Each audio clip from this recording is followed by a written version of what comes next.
Call the village board work session to order at 5 p.m. on Tuesday, July 1st, 2025. I would ask Callie to note roll call. I have two announcements. One, Tashidra won't be joining us tonight because her daughter had a baby. And Rebecca's having some health problems, or her husband is, so she will not be here with us. So keep them in your thoughts and we will move on with the agenda. Because of a traffic issue, we're going to start with item 4.2 and Mr. Ziegler. So if you would come to the front table. I don't know whose lunch that is. Oh.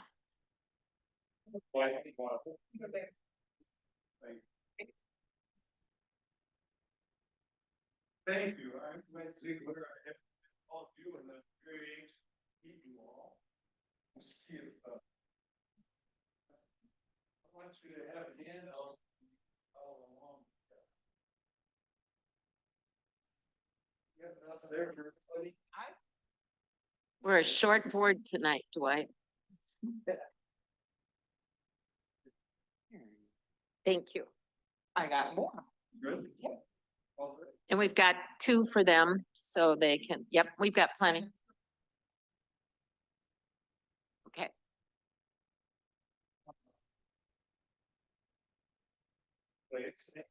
Yeah. It looks like it's on. Okay. Lively. Thank you very much. I'm laughing. You've accomplished a lot, and I think your packet had 2 sheets of accomplishments. The one thing I want to really thank you for is the Northtown Corporate Park sign. That, in 1995, we registered that name because we saw Southtown, Westtown, Easttown, and we knew Waunakee would steal Northtown. So we're very glad you cemented it. We got it.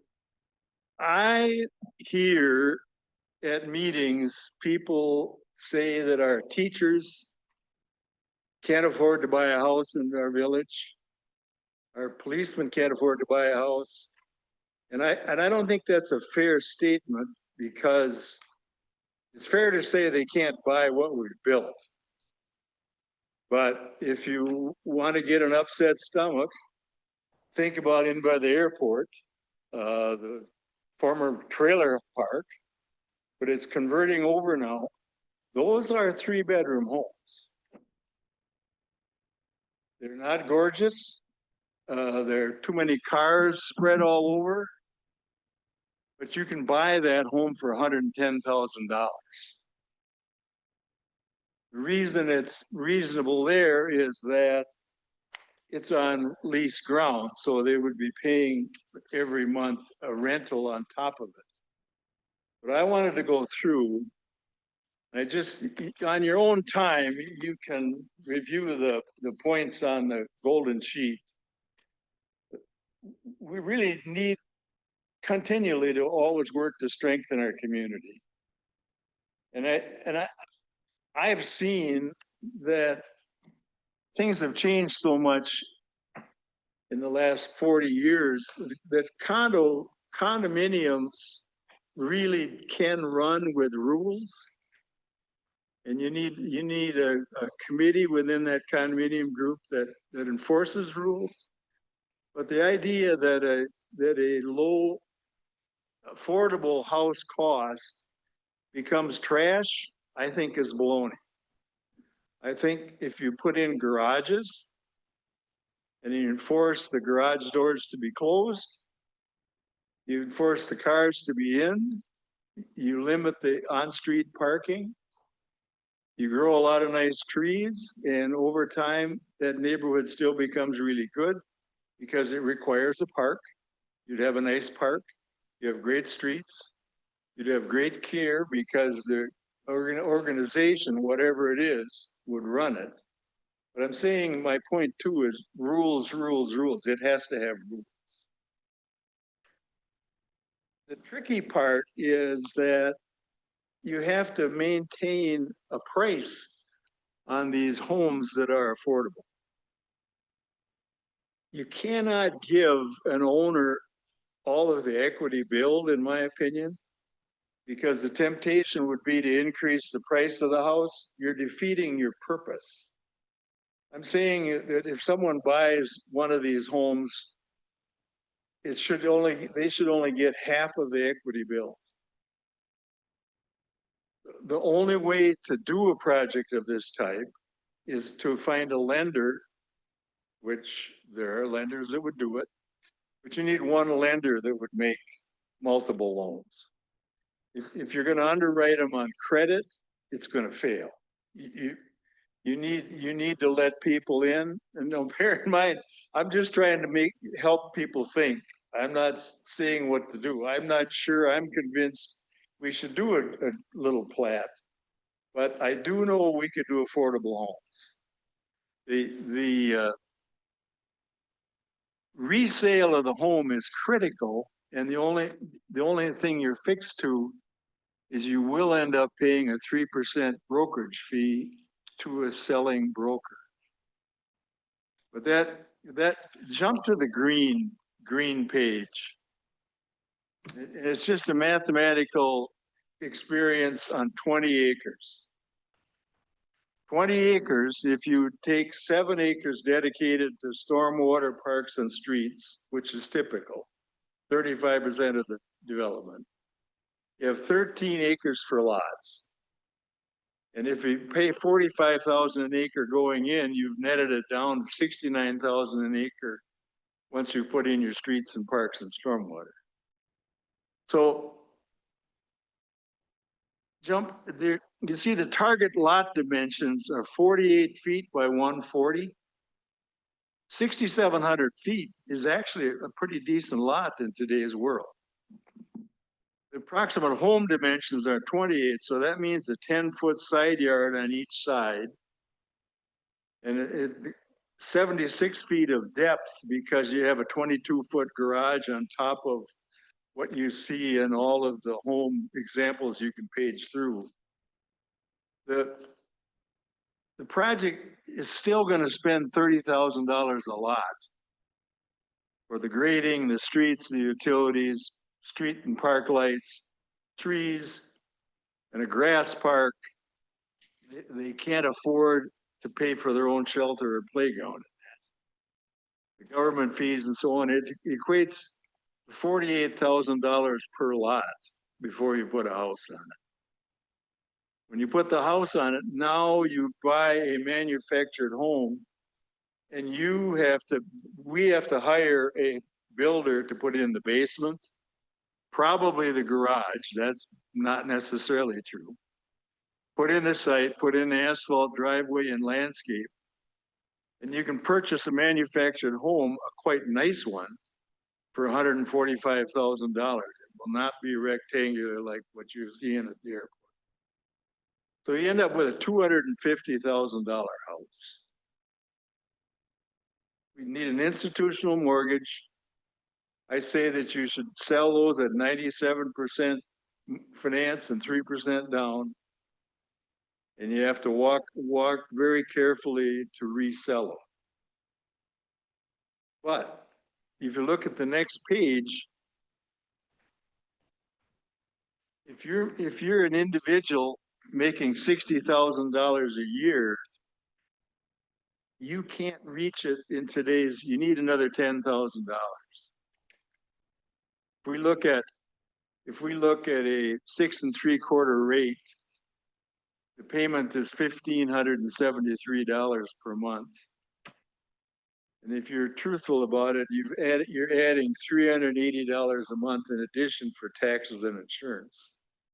So it gets squeaky if you're only making $60,000. However, if you have a household where you have 2 people or you are making $70,000, it works beautifully. They can handle a $242,005 mortgage fine. Notice the equity build is about $2,800 a year. So that's what I'm talking about, keeping half of that for the resale and the fix up of the unit.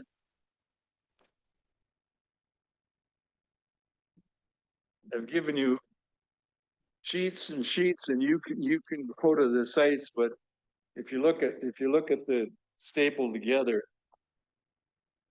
there's a cute little home you can get for 100. Everything in here is three bedrooms, 2 baths.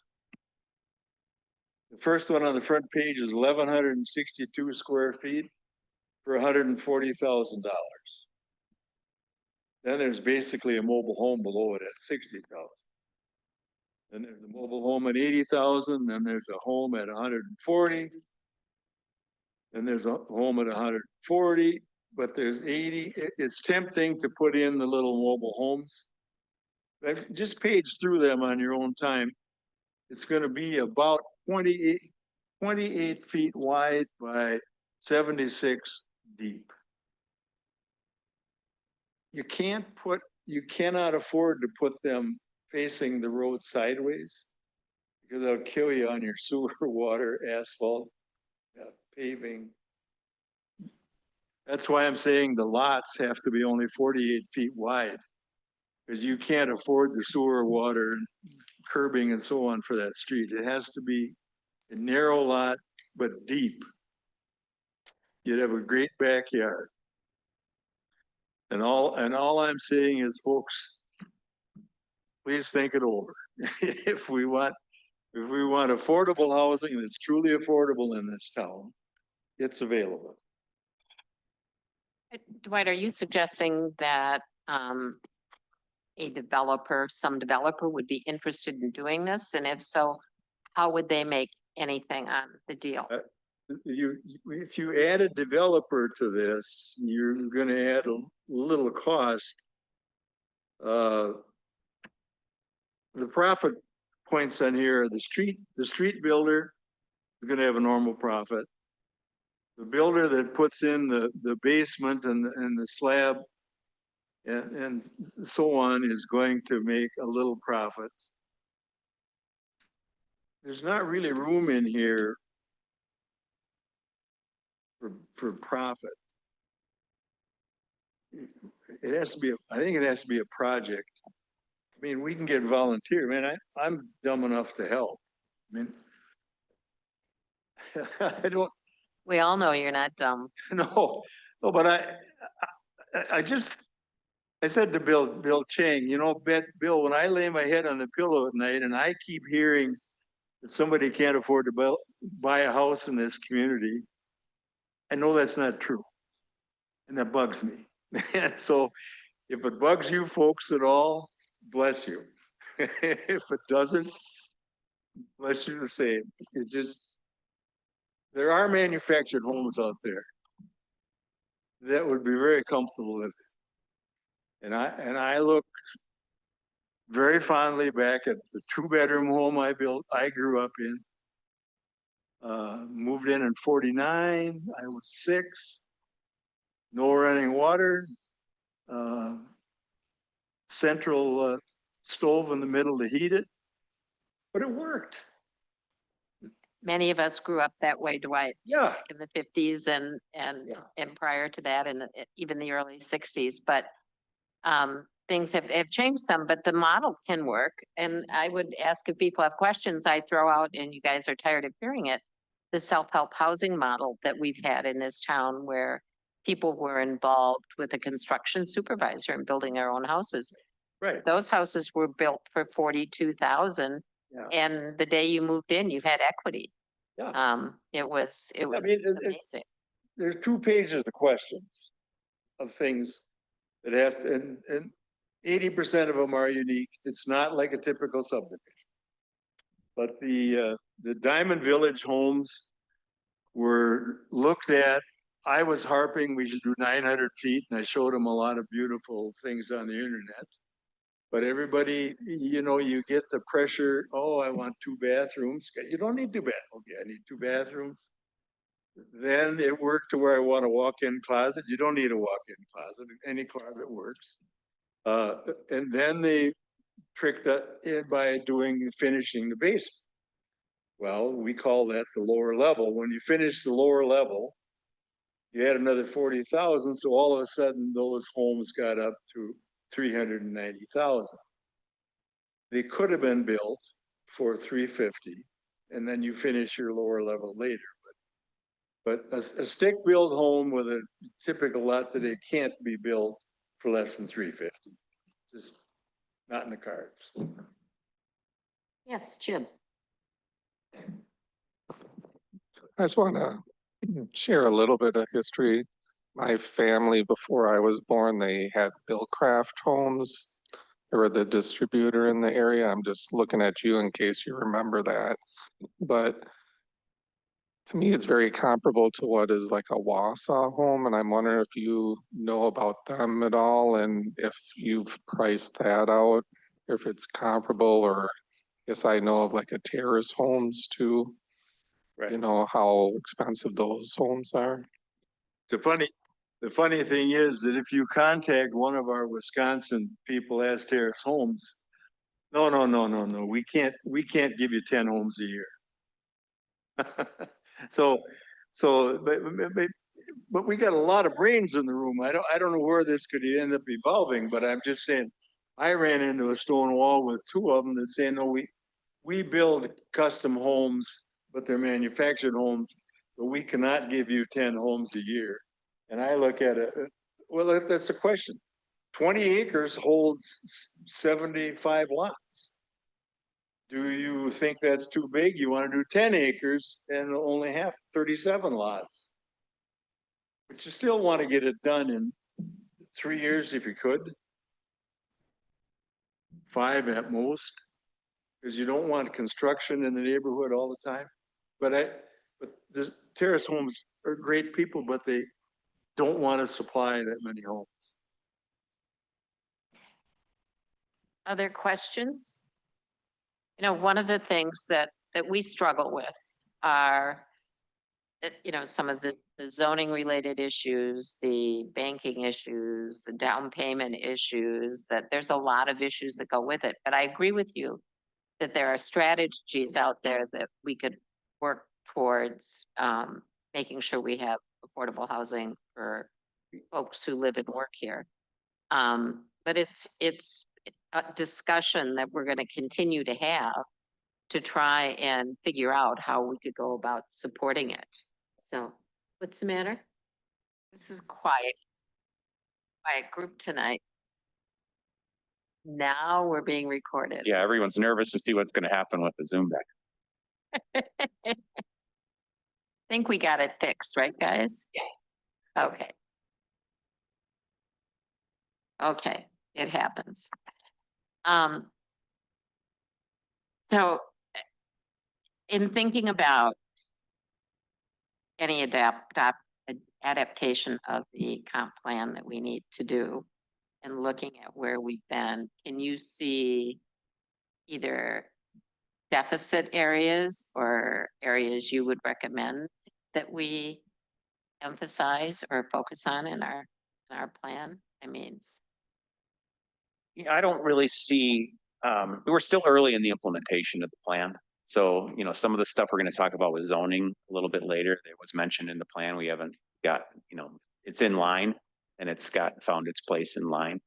So I don't really view things within the plan that are sort of out of touch or really needing all, as we sit here, just, 2 years after adoption. right. All right. Other comments or questions? Going once, going twice. Yes, Bill. So I just want to make the comment that, we have a lot of different plans out there. And you'll see that they interact, they interplay with each other. One thing that comes to mind is, for example, the strategic plan has an internal narrative and an external narrative. That external narrative, has some of the same goals that the comprehensive plan may have, but it's kind of a broader approach to things. Say, for example, and you'll hear in my report this evening here, that we're looking at, what it means for public transportation in the future. That's specifically addressed in the strategic plan to study that in the later years. But, you'll notice that here it also talks about transportation, particularly in streets, but, it starts to dive into that realm. So as the village continues to grow, you'll see these plans kind of interplay. Same thing goes with the core plan. We've talked about the future urban development area plan. Right now, we're looking at doing a 50-year plan on land use. And so there's a ton of documents that as we do our assessments, that we'll work through, and you'll hear these come up time and time again. And Bill, in response to that, I would just encourage the village to think about whether any of those initiatives or plans could be just incorporated into the comprehensive plan, as opposed to having 10 different plans that then become somewhat difficult to navigate. We've had that discussion. That's, yes. The other thing, you mentioned lots and that we don't have too many. Does that include what could be in Heritage Gardens or out in Bear? No. That number that I gave you, first of all, we have more than 26 now, and that number's growing. But that was just lots that you could actually buy. Okay. That were available for sale in Heritage Gardens. There's a few at most that you can still buy. The rest have been sold. There's two. So there's a lot of paper lots. You go on the county's webpage or the villages and you see, oh, look, there's been a subdivision here, and that's true, but there's no streets or sewers to many of those lots yet. So something that should be looked at. Yes, and with that development, we've been working, for the last few years to get a new developer engaged, frankly, and we think we're getting closer. And hopefully we'll have something to share with you over the next several months in that regard. And then the lots, Don's Tierney's lots and the Homestead Edition, how many will that be, or will that be ready to go soon? It's about 45 more lots than were approved, but the development itself has about 60. Okay. I don't know what Don's schedule is precisely. Nobody does. Okay. Yes, Jim? Ask a question, and I'm trying not to get too much into zoning, because I think that's further down the agenda. But we're talking about, like, say, is it RN2 and RN2A? I think I had mentioned this to Mark on a side comment, how some of our zoning districts are getting pretty close to being, say, the same bulk standards. And at least I conceptualize without looking at it. Do we start working on our zoning to get less zoning zones, or whatever the terms are? I'm wondering if that's something that's an effort you think that's worthwhile, or is there other aspects in our zoning code that we should be looking at? Village of DeForest has a lot of zoning districts. There's somewhere between 25 and 30 zoning districts. Part of that is a function of the fact that you're zoning not just village area, but also the ETZ area. So there's rural zoning districts that other villages might not have. But there are, as you mentioned, Jim, pretty fine gradations between some of the districts. There's a number of single family zoning districts. The two you mentioned are very similar to each other. There is certainly opportunities to consolidate zoning districts. The pros of that would be kind of better understanding, a little bit easier implementation. The disadvantage is that someone in that kind of process gets rezoned, and you have to explain to them, why you're being, rezoned to some other district, and that can get confusing unnecessarily. So in our last go around, we actually asked, there's a multiple family zoning district within which you can only develop elderly housing, elderly restricted housing. It's called the RM5 zoning district. And we thought about in this latest effort, well, why do we need a special zoning district just for elderly housing?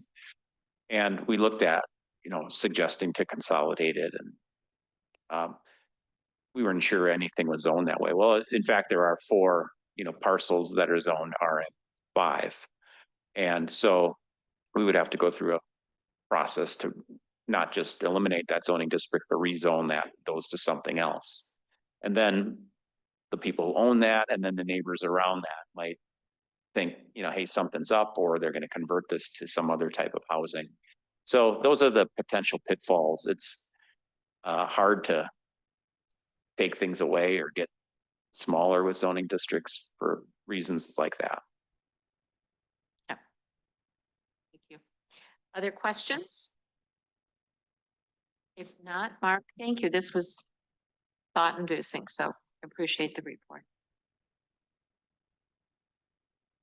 All right, we'll go on to 5 in department updates. Administrative update, item 5.1, Bill Chang. Just a few here. Just heads up, we are working on an ordinance for a tourism commission. As you know, there were 2 hotels that were reviewed and in the process of being approved. One on County Highway V, and then the one in by Fleet Farm. And so we'll look to present that in the near future here. We talked a bit about the University Alliance program. So this is we're gearing towards our 3rd year of that program already. And so we're working on assigning additional projects. Some of the project list that includes space needs study for the public facilities building and planning. We're tasking them with creating an onboarding program for elected and appointed officials. You've asked in the previous meeting about looking at affordable housing programs within the Village of DeForest and understanding what potential needs for affordable housing here are. So we'll do that. And then looking at public transportation assessment for the future. How does that look like as the village grows? What are some opportunities there? And when we're talking about public transportation, it's not just buses, it's everything in that category. So yeah, those are my updates this evening. Thank you. All right, thank you, Bill. Carol? Okay. Police Department, Chief Olson. Yeah, I just have a couple things. Obviously, with the 3rd and the 4th this week, we're ready for those events. We're trying to encourage people, if they're going to be at the parade, to be kind of not planning to drive down the parade route past 9:30 a.m. We're going to have to start shutting it down. Thanks to Greg and Judd, we're still going to use larger equipment to block main thoroughfares where somebody could get a running start and try not to drive through pedestrians and things like that, try to keep the route safe. So last year, it got to be pretty chaotic at the end. So we've worked with Tricia. She's been great to work with to try to find a better pickup spot for people instead of everybody dumping off on Commerce Street. So we're prepared for all those, for the fireworks on the 3rd, the 4th. I think it'll be a great event. So there's that. And then I emailed you all kind of about, we had somebody start stalking one of our employees. That person was charged this afternoon in court. So with actually stalking. So that case kind of came to a resolve, but it's the updates for us for now. And Bill, you have a question, and then we'll have another one. So we had an incident at Quick Trip by the interstate. Yep. I came in without a shirt on and told to leave. Yeah, I don't want to get Yeah, into go all the on. details of it. I kind of made you aware with a brief synopsis, but yeah, that case is resolved as well. Oh, okay. That's very good. It's, We can talk offline if you want to talk more about the details, but it was resolved without arrest. There was no complainant for it. So okay, because we're thinking of having Buc-ee's and bringing 100,000 people. a week and you're gonna get some of those people. Yeah, we're prepared to respond to any public safety threat that comes to the village or to our businesses. And I think we were able to investigate properly and take the appropriate action. Okay, thanks. Sure. All right. Other questions and anything else regarding the parade? Okay, if it gets hot, there'll be water around, we're hearing, so. Yes, Is the police force going to have a booth at the parade? Or I mean, at the park? No, the foundation won't have one. We won't have one. We set up a command post in this room so we can be accessible and kind of oversee the event. We'll have people detailed to the park as well as those responding to calls for service. So we've got a pretty intensive deployment plan laid out. Okay, I was just wondering if I missed something for volunteering. Oh, no, they're not going to this year. It's with the fireworks and the band and everything, it gets to be a little bit tight. I'm sure Tricia probably has something you could do. I mean, I have some others. Reese took your name. Careful what you ask for, Jen. So if you don't want people picked up on Commerce Street, where should they go? I believe Tricia has it all laid out. We're trying to get them to push further down, at least onto Jefferson, hopefully back towards St. Olaf where they got dropped off. That's where like kids walking in the parade, they get dropped off at St. Olaf, they can walk into the high school parking lot to staging. What we've experienced in years past is as soon as they get on the Commerce Street, everybody wants to stop their floats and everybody get off and get picked up by parents. And So just, what it does is it backs everything up all the way to Holzer and Holm, and then the parade takes 4 times as long, sure. Okay, so go back to from whence you came. pretty much. Yeah. All right, Make a plan, just don't do it right as soon as you get out of the parade route. thank you. Thank you, Jan, for volunteering. We're very happy to hear that. All right. I appreciate that. Public Services, Judd. The meeting's recorded. We'll make sure to send this to Tricia in the morning, so you're well recorded. Anyways, Highway V is gonna start July 14th, so make note of that. There'll be delays July 14th, starting where they'll be reconstructing Highway V from Main Street back towards Stokely, Helzer, and there, so that project will get underway. We traded in our old Jetvac truck. We didn't trade it in. We used to trade in all of our vehicles. We've started to sell them on Wisconsin Surplus. We listed that Jetvac truck and we got $116,000 more than what we'd have gotten had we traded it in. So Wow. the online auction process continues to be a good value for us.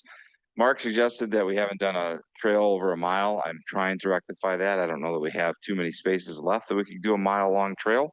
But Highway V from Main Street west towards the food court, as I call it affectionately, by Quick Trip, we had a grant, the carbon reduction program grant that was for the trail going east, but we got notified of it too late. I'm pivoting and working with DOT and the MPO, and I just submitted the plans to try to get that trail to take those funds and use it going west. Indications look pretty good, but all that stuff was submitted today, so there would be a mile-long section we could add. So there's a $1.8 million grant available for that. It's about a $2.1 million project. So minimal cost to the village, but the great benefit to the people who use that to walk to get to wherever they're going on Highway V, right? Just keep them safe. We've had deaths out there, and so this would be one more step to making things safe for folks. So Thank you. that's what I have for updates. All right, we'll keep moving then. Community development update, Alex.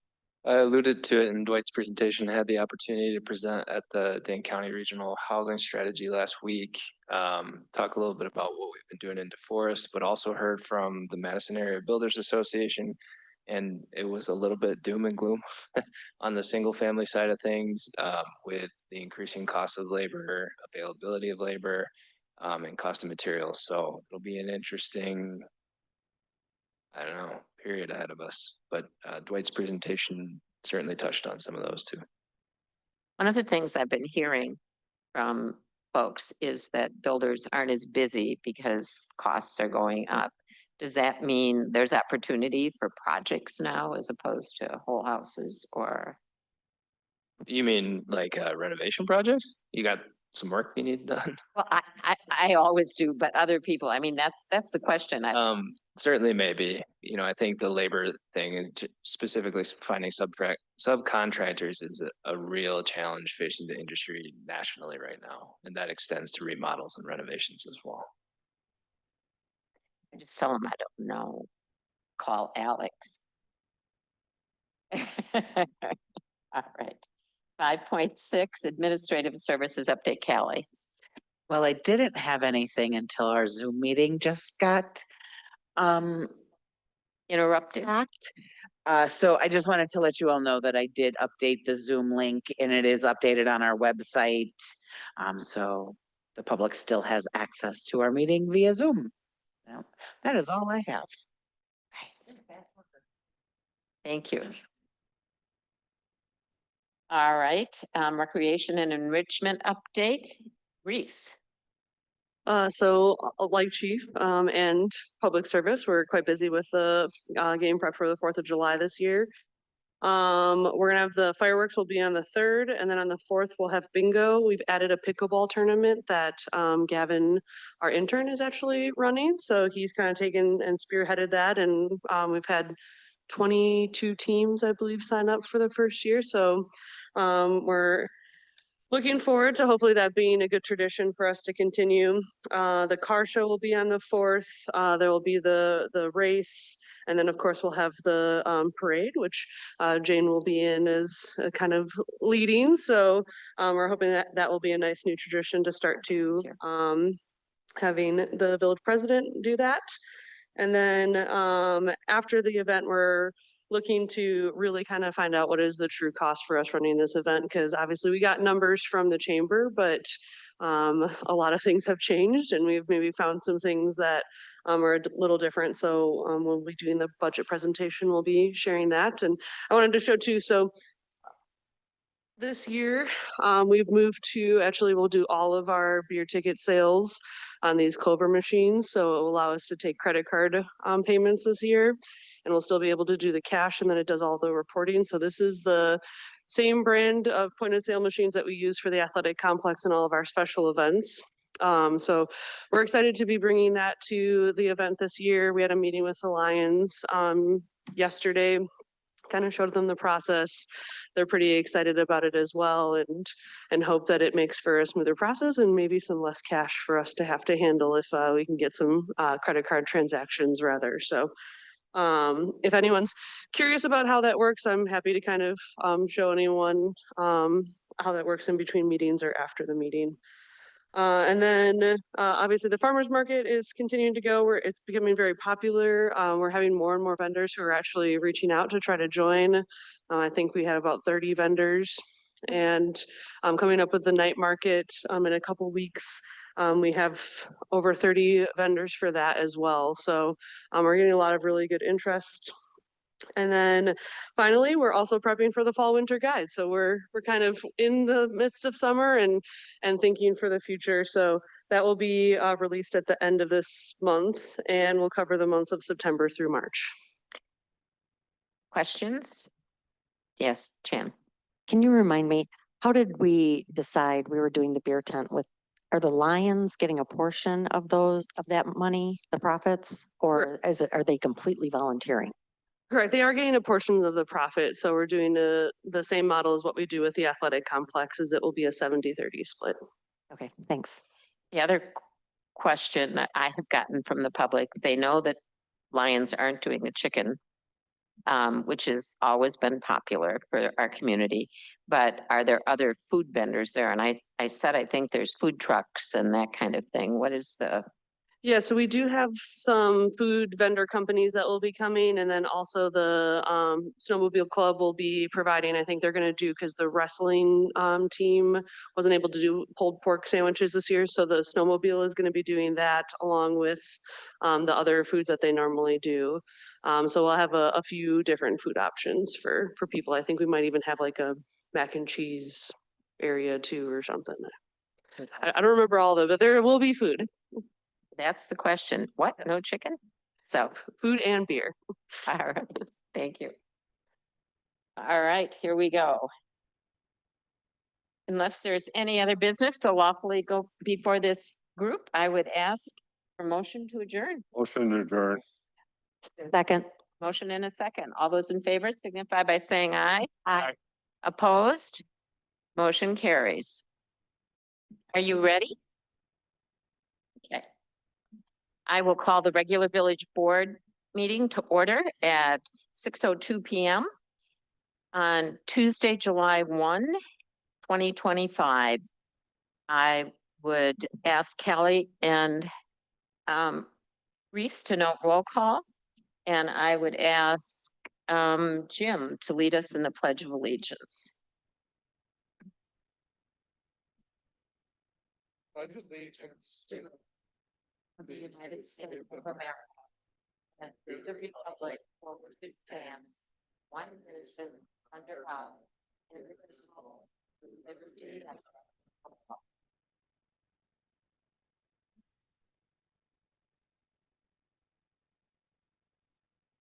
All right. I don't have any new announcements other than to reiterate that Rebecca Witherspoon and Tashidra Allen will not be with us because of family health matters. So with that, I would entertain a motion to approve the consent agenda. Motion to approve. We have a motion. Do we have a second? Second. Motion and a second. All those in favor signify by saying aye. Aye. Opposed? Motion carries. All right, we will move to public appearances. We have one tonight. Bernard Coxhead, you're up.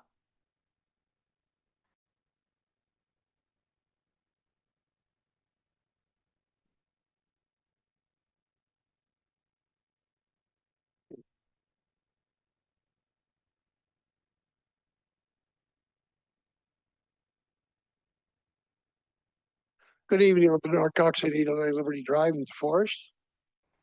Good evening, members of the village board. As many of you know, I usually use this time, what is some called rightly 3 minutes of shame.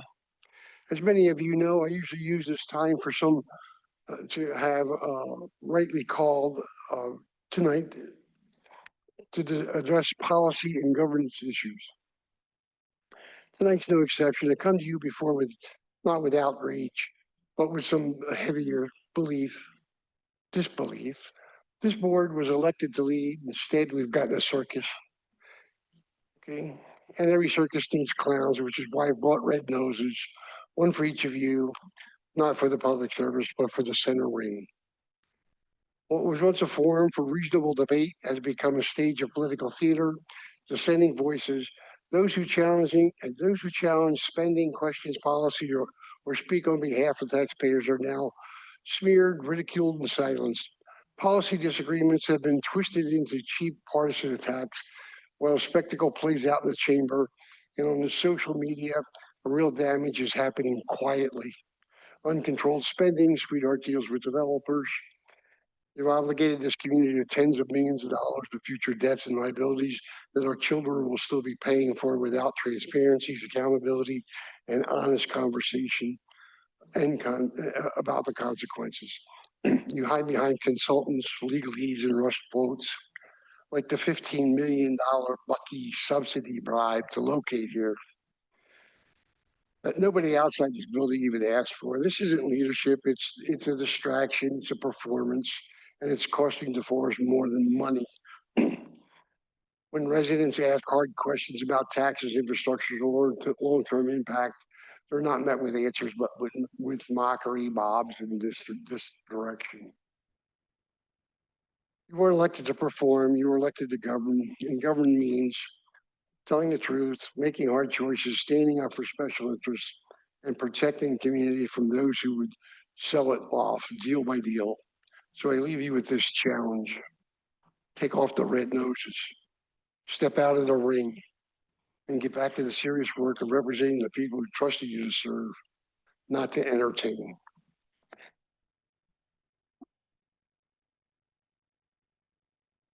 All right, we'll move on to presentations. Item 7, presentation regarding the Village of DeForest 2026 budget prioritization and setting expectations. This is a Bill Chang and Carol Thompson presentation.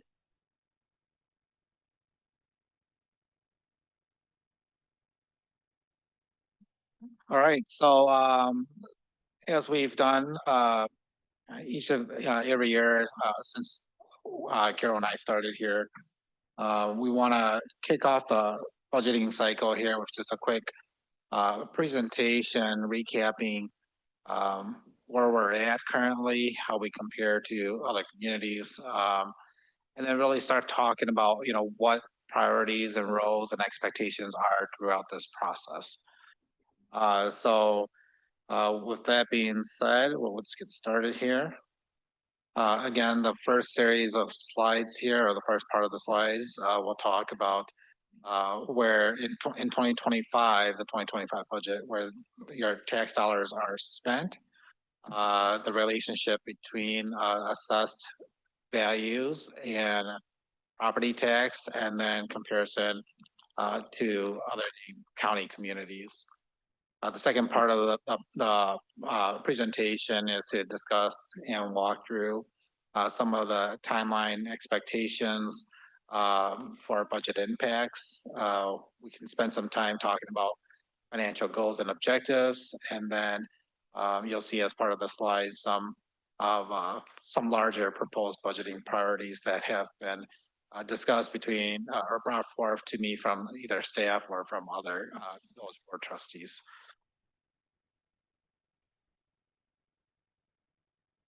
So with that, Carol, did you want to go through this slide? Sure. So these are similar to the numbers and graphs that we've showed you last year. These are just updated with 2025 budget numbers.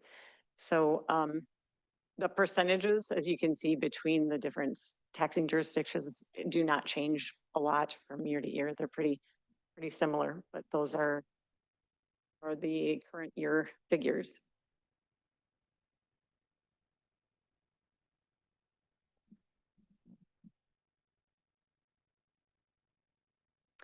Same with this slide, you'll find the percentages do not change dramatically, but when you see the breakdown between the different areas of government, this is where your tax dollars are going. I don't know, Bill, if there's anything in particular you want to point out, but as I said, these are numbers you've seen before. These are graphs that we typically show you from year to year. So there are no major changes from year to year. These charts are also captured in the budget document, I believe. Mm-hmm. Just a quick reference to the previous chart, that about 50% of the taxes or the tax bill goes to the school district. The village's portion is about 30%.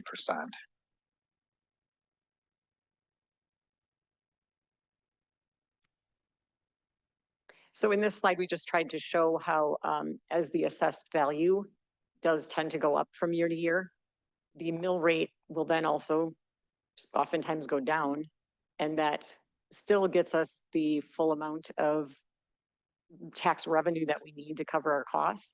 But I tried to show that in 2025, well, as of 1/1/2024, which is what the basis we use for our 2025 budget, there was over 100 million in new growth. So that obviously helps when it comes to, even though we need more tax revenue, that new growth brings in quite a bit of that increased tax revenue that we need.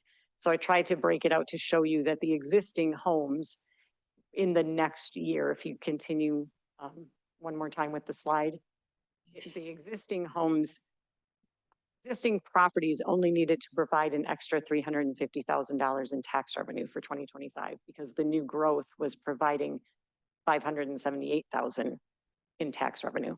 Say that again. So the existing homes, when we go from the January 1st, 2023 values to the January 1st, 2024 values, those homes that already existed only needed to provide an extra $350,000 in tax revenue in order for us to meet our requirements for the 2025 budget.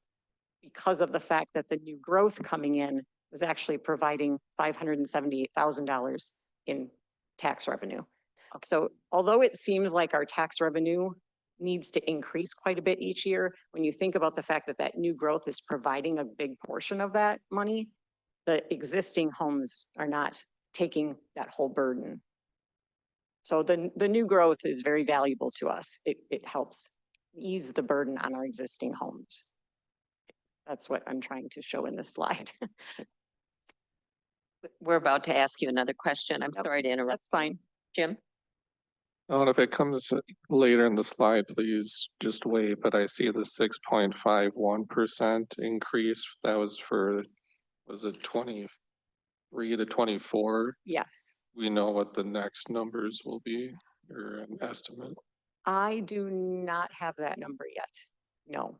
Yeah, that 6.51% increase is the average increase in the assessed value for existing homes. And I do not have that percentage yet for the next year. I will mention on that, for this year with our assessment, contract, increased assessment values are only for those properties that have pulled a building permit.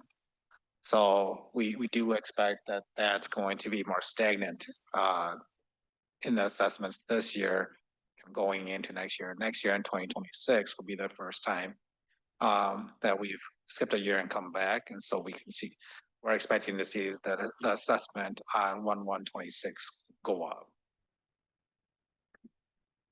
All right.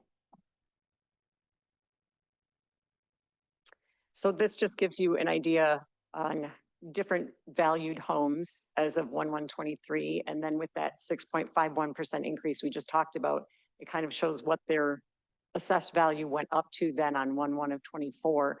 And then in comparison, if you look at the change in mill rate, it kind of gives you a sense of what their taxes had been the year before and what their taxes were then for this year. And then the actual dollar amount increase and the percent increase averages out to 3%. We kind of knew that when we approved the budget, that it would be roughly a 3% increase on average for existing homes. But this puts a dollar amount to it, so you can kind of see the impact based on the value of the homes. So these next couple of slides kind of show a comparison. Oftentimes we hear from residents that it may be too expensive to live here or the taxes are too high here. So we like to compare and see how we're performing against other communities. Now, these are data points and everything that we've talked about at the beginning of the slides through these slides here, in addition to more information that's going to come along in this process, is geared to help you make policy decisions moving forward. So again, it's not intended for you to take a single point and make a decision off of that, but again, showing you the environment. So the dark lines show what the fair market value comparisons are from last year. The light gray are the increases or decreases this year. And you can see in DeForest, the fair market value of an average home sale is about $340. And the only other community in the Dane County immediate area, that has a lower fair market value of home sales is in Sun Prairie.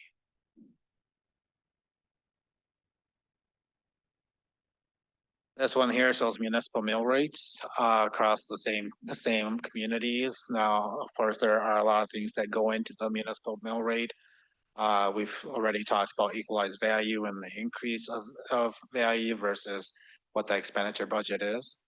You can see that in the Village of DeForest, from last year to this year, we did go down from 596 to 576. And we're, trending kind of in that middle to upper portion when compared to other communities. There are select few that are lower than us. And we'll kind of take a look at some of the details here, especially in the Village of Waunakee and the Village of Windsor. The reason why the city of Verona is low is because of Epic, obviously.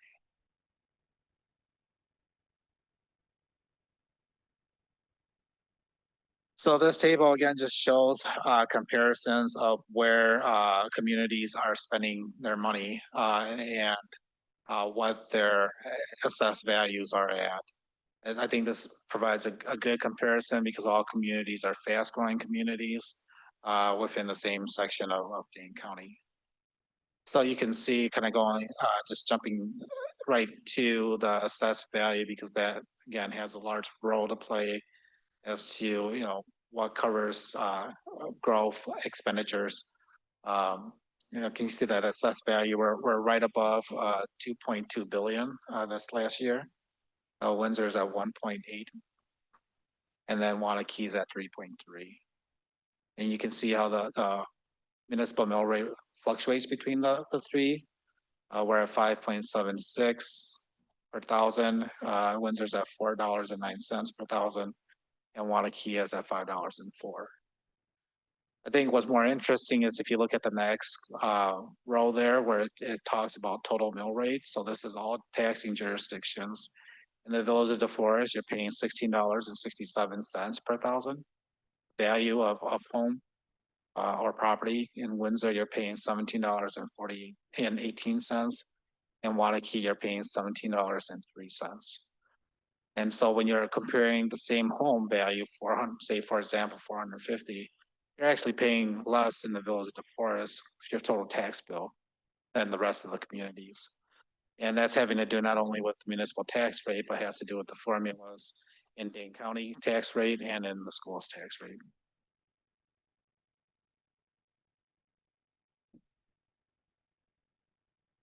So for comparison's sake, again, look at kind of the common areas where communities spend their resources, and you can see how we compare. The green line is where DeForest is, the orange line is Windsor, and the purple line is Wanakee. You can see that in regards to general government, we're comparable to Windsor. Wanakee spends more. Public safety, you know, we're more comparable to Wanakee, provide full level services versus Windsor. And so again, this shows that different communities have different priorities and where they're spending their resources.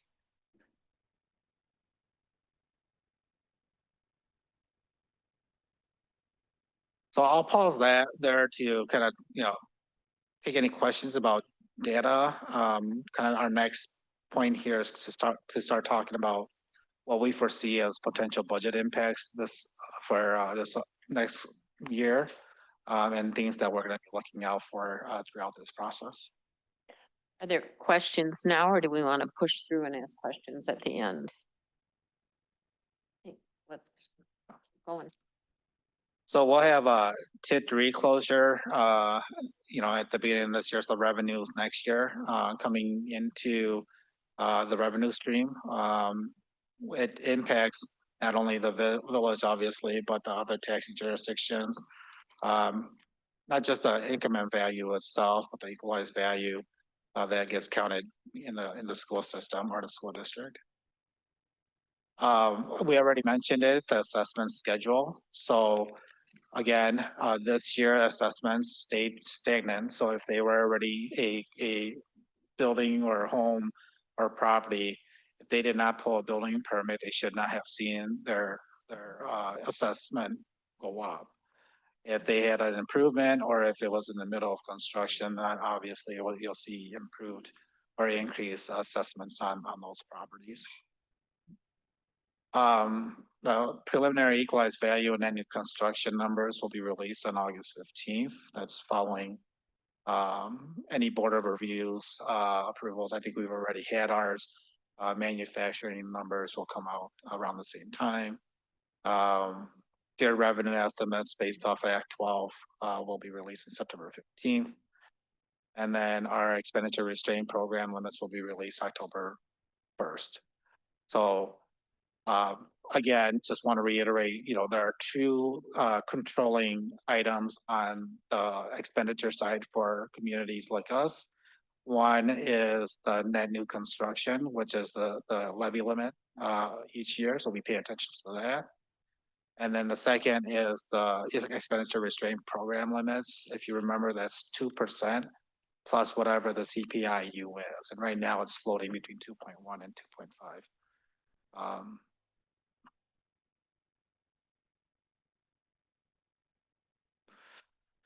So this slide is a repeat from last year.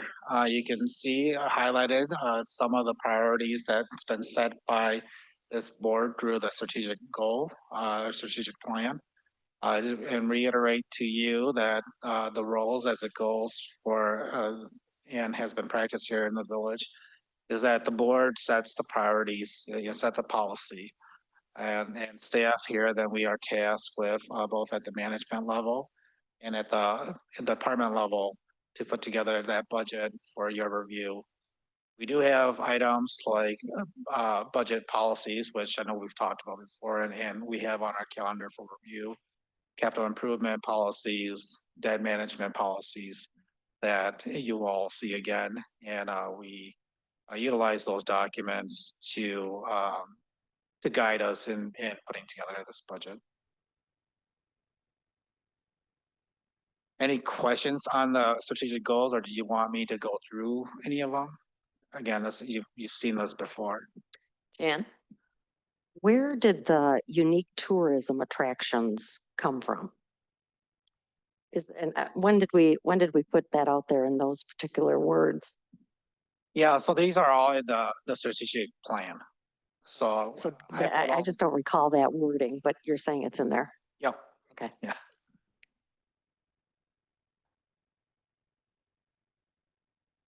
So some of the items, again, these are kind of in initial discussions here, but these are items that have larger impacts. Staffing additions, we're talking about an administrative assistant to cover and help out with customer support up front and to back up the communications position. We've been talking about financial or an accountant. As we draw down and start to close our tax increment districts, and some of the financial pictures that come about, you as a board are asking more questions and requesting more data points and analysis and financial forecasting.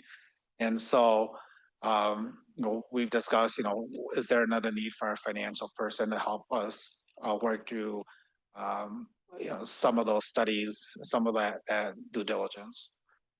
And then Chief and I have had conversations about potentially adding another police department sergeant for patrol.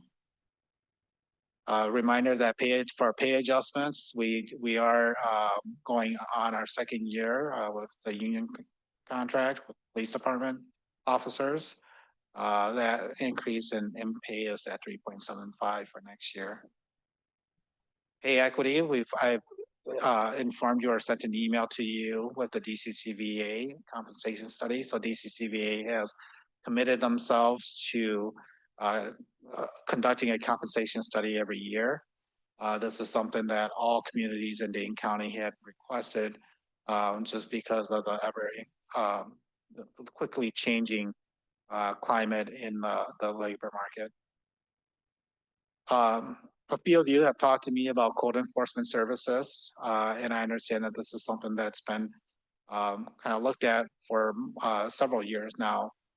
We did engage in getting costs from a code enforcement service provider last year. It did not make it onto the budget, and so we're talking about that again this year. I've talked to a few of you about our codification software. Going onto our website, navigating our code is challenging.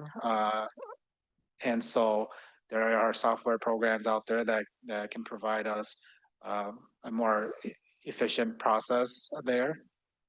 As part of our strat plan, we've talked about future development area planning. So, what is the village going to look like in 50 years as we grow? What areas should be reserved for industrial versus residential, et cetera. And so some of you have talked to me about that.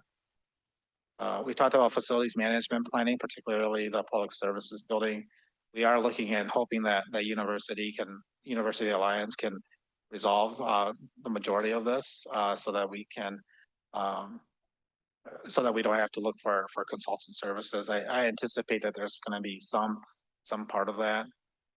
And then the logo and branding campaign. So this is gearing up for some of the tourism stuff that we're getting geared towards with more hotel rooms. The question becomes, how do we start to market our brand and build the brand for DeForest?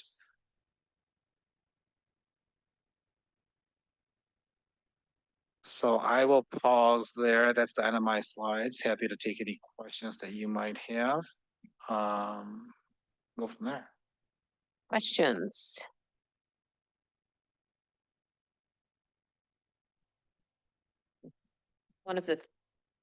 Did you have a question? Go with it. I guess mainly I just want to know if we can have this available, or is this the email that we got yesterday, or? Jim, Yeah, you can't hear. Yeah, so this is part, it was emailed out to you, and so what we'll start doing now is start to build a 2026 budget. I engaged DeForest, similar as to what we did for the 2025. So all the documents, all the presentations that get presented here during the listening session, the dates, the timeline, et cetera, we'll start to upload that onto Engage DeForest. Okay. Mainly, I just wanted to thank you and appreciate that we're show the comparison between Wanakee and Windsor and look at that quite often. I also wanted to note that on the slide, allocation of taxes among taxing jurisdictions, it really points out how, but for a lot of the work and development that have come out of the village, there wouldn't be as much income going into the schools.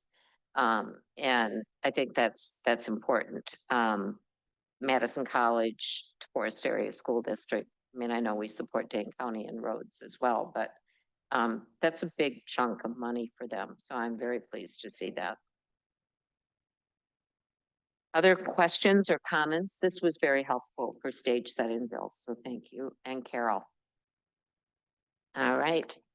So for some of the next steps, we'll have start talking about presentations. I think July 15th, we have a presentation from the police department and starting to talk about their priorities, impacts to their department budget. We'll also have a presentation from the fire department starting to talk about, the impacts of Fire Station 2, where they are in that process. Now, the fire and EMS, they do have a follow-up presentation in regards to budget later on in August. Also on the 15th, we'll have presentations from the community center and give an update as to where they are in their process of becoming a nonprofit. The library will also present then on July 15th. The first meeting in August, you'll start to see some of the departments here present.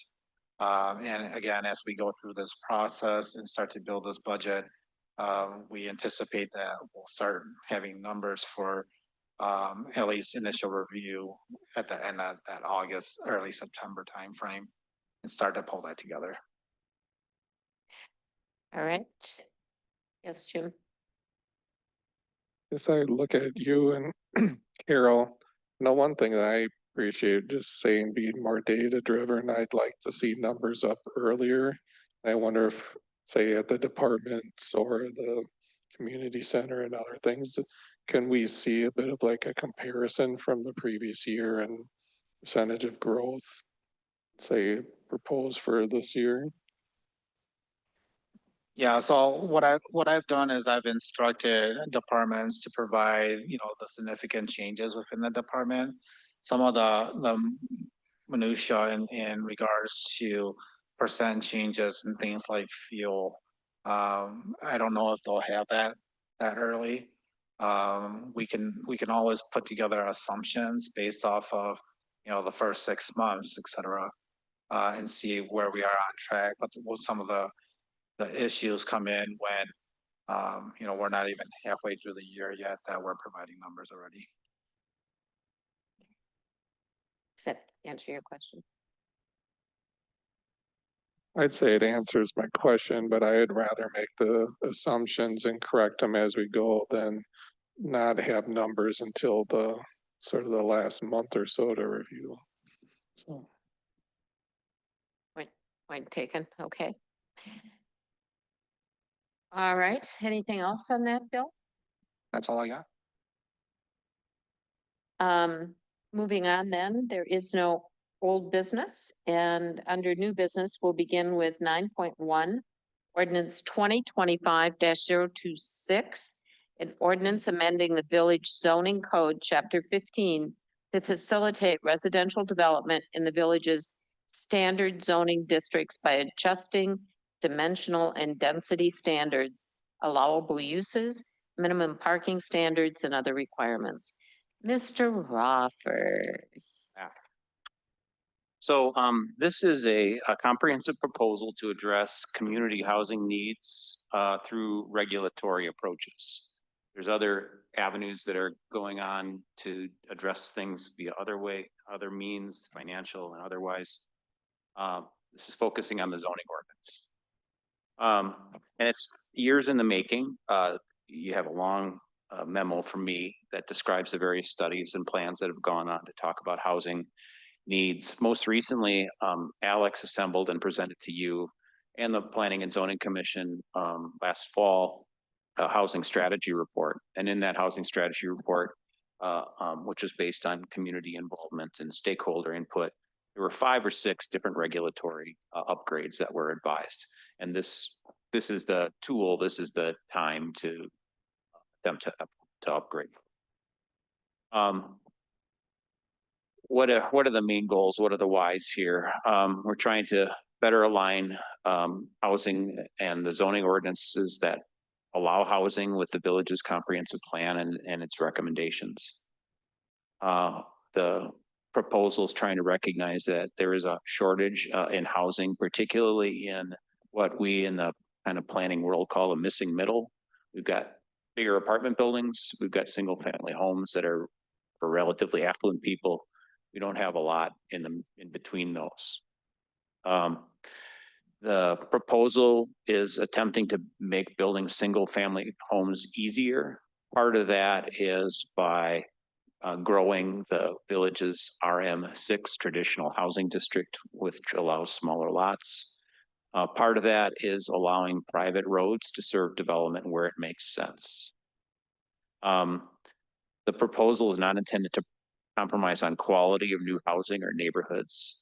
So there's no dumbing down of village standards for materials, et cetera. And in fact, there's a couple of ideas in here that actually would increase standards a little bit on quality.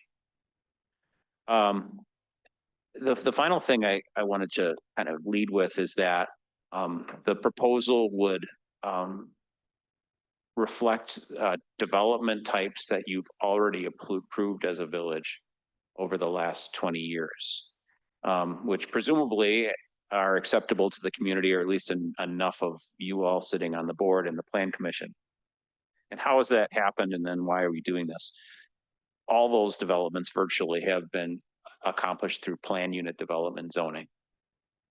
We currently have, and there's a map in your packet, 15 plan unit developments. Each has its own unique zoning ordinance that's constructed when it's proposed. 12 of those 15, thank you. 12 of those 15 PUDs are 100% residential. They're single family subdivisions that have smaller lots, or they're apartment complexes. And our use of plan unit development zoning seems to be only growing rather than decreasing. 6 of the 15 have been approved since 2023. Why does that matter? PUDs they're an administrative burden that grows over time. So folks like Brandy Cooper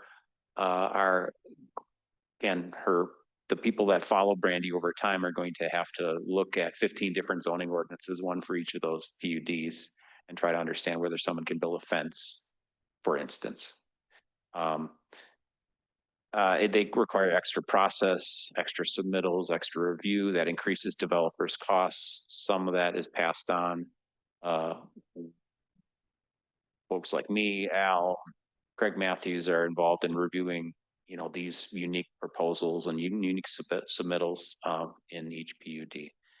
Plan unit developments also create confusion and I think create a sense that, we're creating exceptions or giving special treats to certain developments or certain developers. I don't like that. I don't think that's true, but I think that's the perception. And a bottom line, particularly when used for housing, if you're a community that's relying on plan unit development zoning, basically special zoning for every project that comes forward, that tells you that your zoning ordinance is broke and the standard zoning districts aren't working. And so what we've tried to do is, with the information, what we've learned from these PUDs that have been approved, and the standards within them is craft better standards within our typical zoning districts. Jim was throwing out the RN2, RN2A, the zoning districts that used to be used regularly to facilitate new housing developments up until the early 2000s. And so the essence of that proposal is to make those zoning districts work. We've had a couple of discussions at P&Z. We had an initial review and public hearing in May. P&Z asked some questions. They sought some advice from fire and police. We included that in your packet. And then at its June meeting just last week, P&Z recommended approval. There were some minor adjustments along the way that P&Z had advised that those adjustments are all incorporated in the version of the ordinance that's in your packet. And I think that with that, I'll conclude my opening remarks and be available for questions. Thank you, Mark. Thank you. Questions? Yes, Jan. Regarding the zero lot lines. So I understand it with the duplexes. Did I read this right? That you're also considering that, and it's worded in here that you would allow that for townhouses? So 3 to 8 units? That is correct. Yeah, and so it's a tool that whereby the lot lines would follow the common walls. So you're following that correctly. So and it provides an opportunity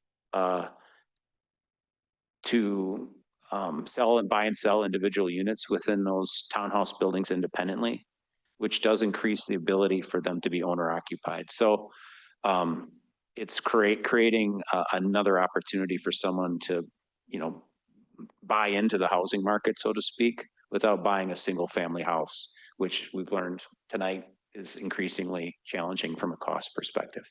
But you're correct. It does facilitate that. We do have one proposal sort of in the bullpen, ready to use that in the Bueller Farm development that may be coming forward pending action on this ordinance.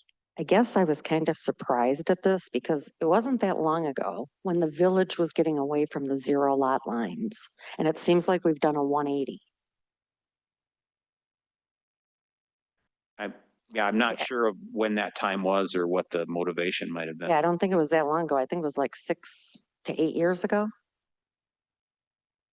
I don't recall a single zero lot line townhouse project that has come forward, but I might be mistaken.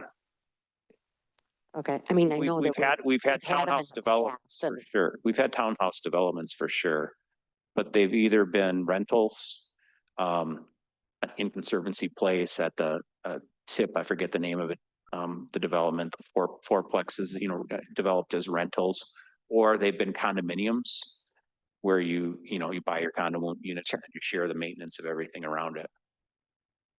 Sure. So- The townhouse part concerns me.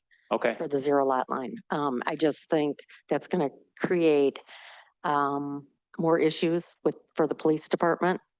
I think you're gonna have people that, I think it's gonna be, you might have neighbor conflicts easier in those situations when you're sharing walls like that and all of a sudden you got these zero lot lines. And then again, and I guess I'm thinking about too, the high density issue, which that kind of has to go with this whole thing. So I know that I am not for the townhouses with zero lot line. help me understand how you have a townhouse without a zero lot line. I'm maybe just not rental.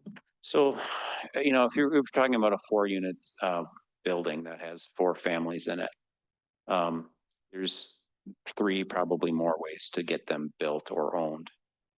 One of them is that you build them, there's a single owner. That single owner rents to 4 different families that, are on leases. The second way is you approve a development that has 4-unit buildings, or, I'm just using 4 as an example. It has 4-unit buildings in it, and the developer sets it up as a condominium.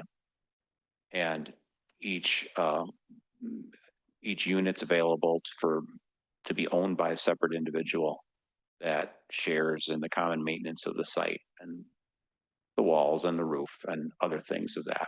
Usually with an HOA. Yeah, it's a condominium association, same idea. We've had a few of those. Brian Sippel's developed in Conservancy Place. The third way, which we haven't seen much or any of in DeForest, is that each of those units gets platted on its own separate lot. And that separate lot gets bought and sold independently.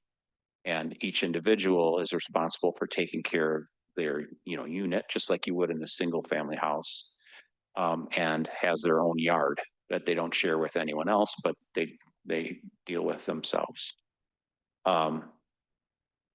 The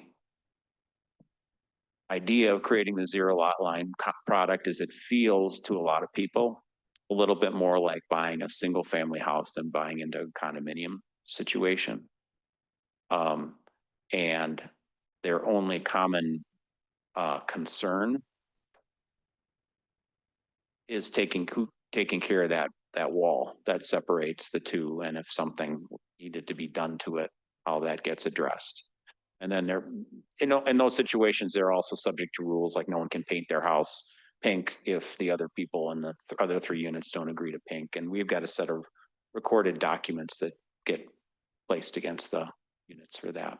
Sounds like a lot of extra work for village staff in those situations. And I don't get this. How Not would any the more roof, than condominiums, for sure. Not any more than condominiums. well, the condominiums, okay.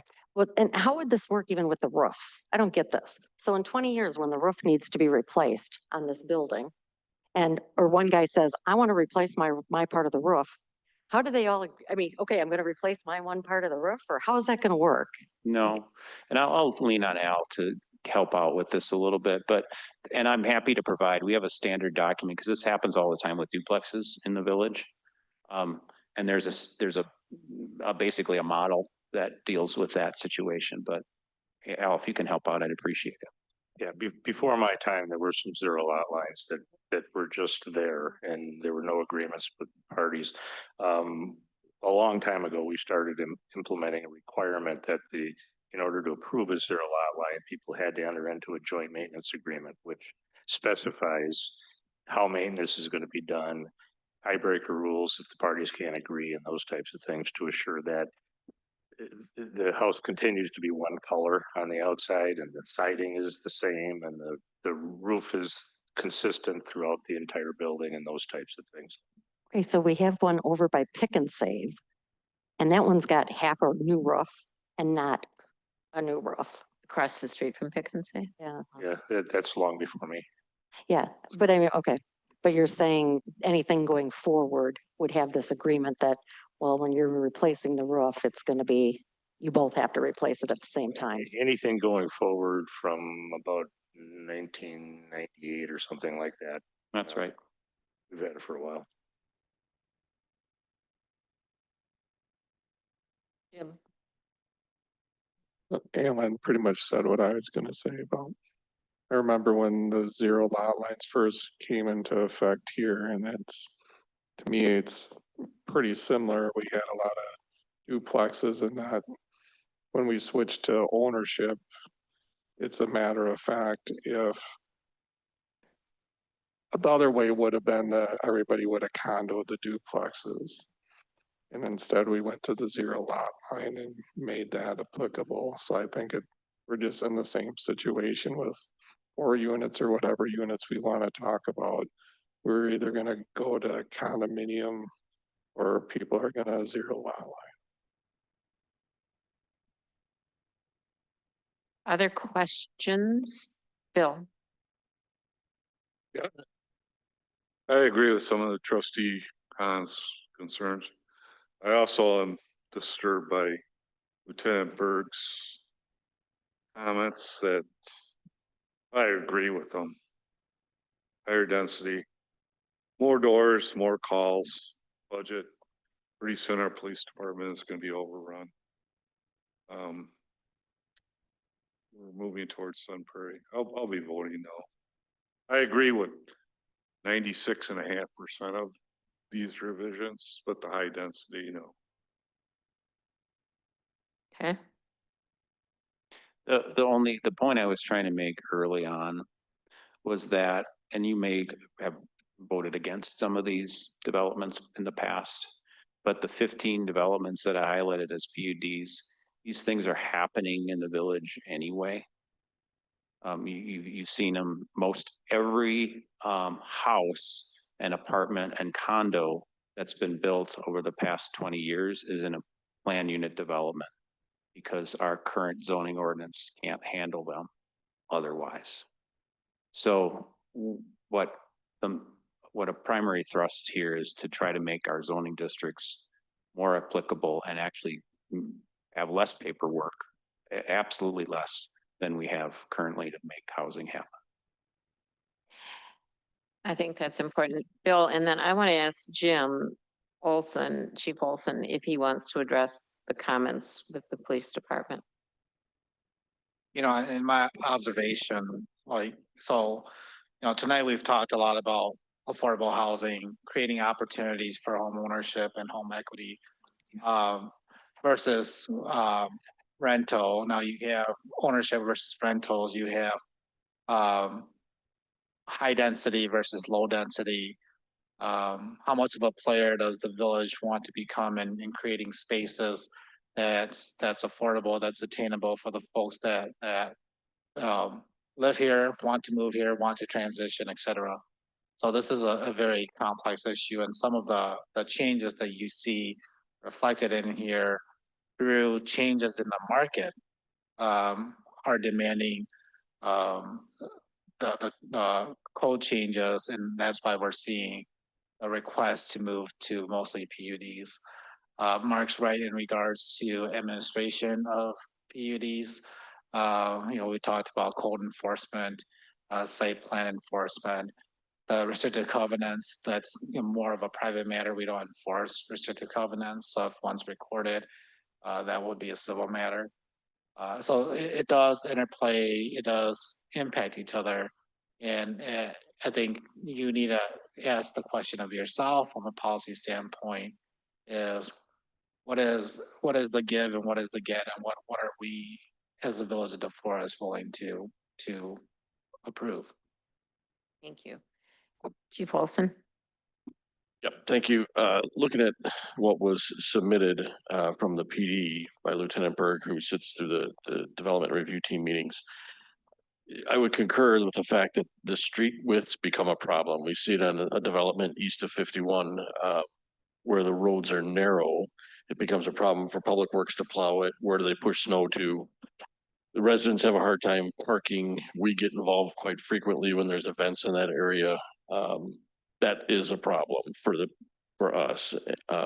We've also seen it with like in Jefferson Square, where it's a private road, now it becomes public. Who's maintaining it? Now it becomes ours. There becomes a natural draw expectation that the PD is going to solve the world's problems when somebody's parked where they shouldn't be and all that, but it's a private road, so we can handle it. It's just difficult because it becomes private roads. So that part I concur with. As far as the sentiment about the number of people in an area, it truly depends on who's living in the area. I've seen and policed in my 35 years in this business in some very tight neighborhoods with great, they could be in the middle of an inner city. It all depends who lives there and can they get along. So it's hard to speculate that just because you put more people in an area, a higher density, that you're gonna have more calls for service. Is there a possibility? Yes. Is it a guarantee? No. It depends on the type of infrastructure, who lives there. Is it an apartment building, a townhouse, owner occupied versus rented? There's a whole lot of factors that go into it.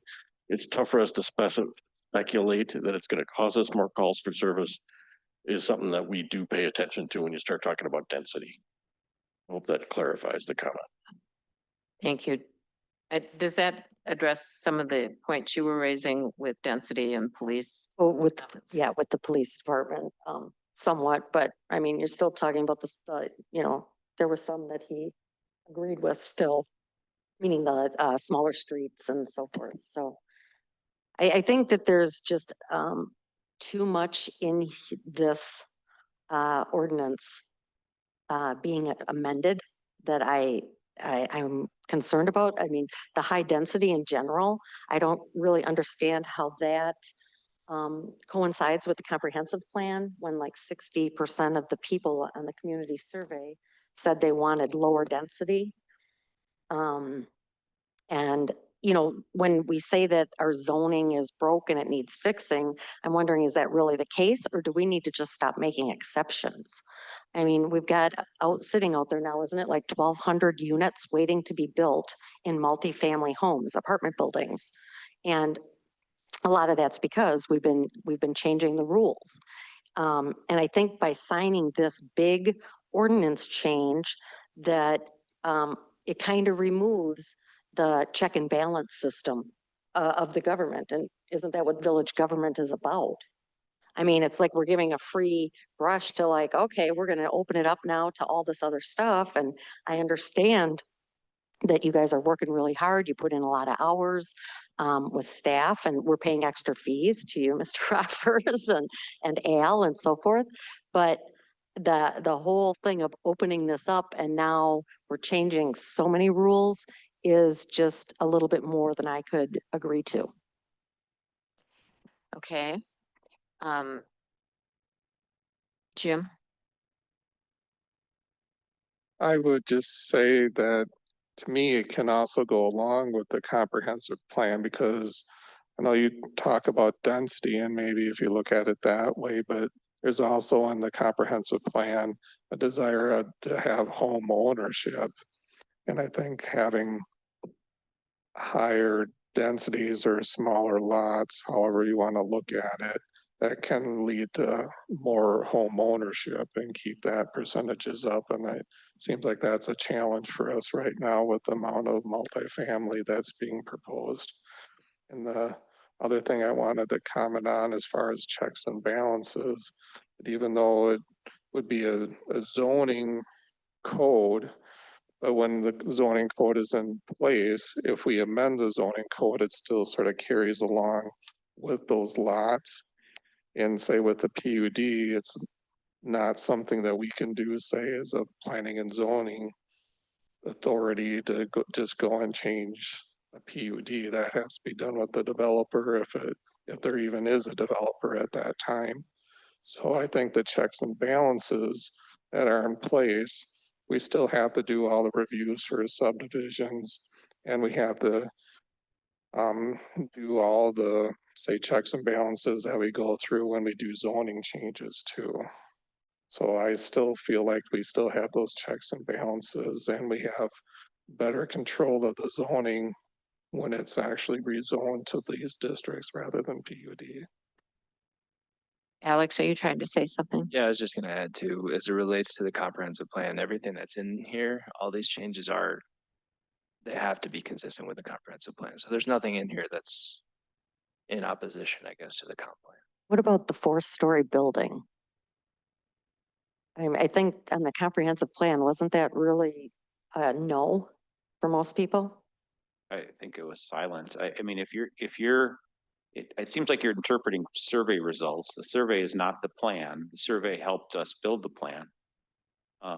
Okay, so survey results, I guess, is what, you're right, that was in the survey results, the 4-story, that people just didn't want to go that far. Yeah, we can look at the survey. I don't recall us talking about building heights in the survey, but I don't have it in front of me. We did.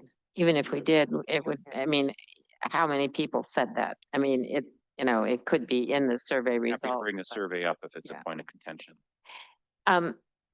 Alex, I was just gonna say, I think, trustee Witherspoon is online and raised her hand too. oh, I didn't see her. What I was gonna mention while we're getting her up. Rebecca?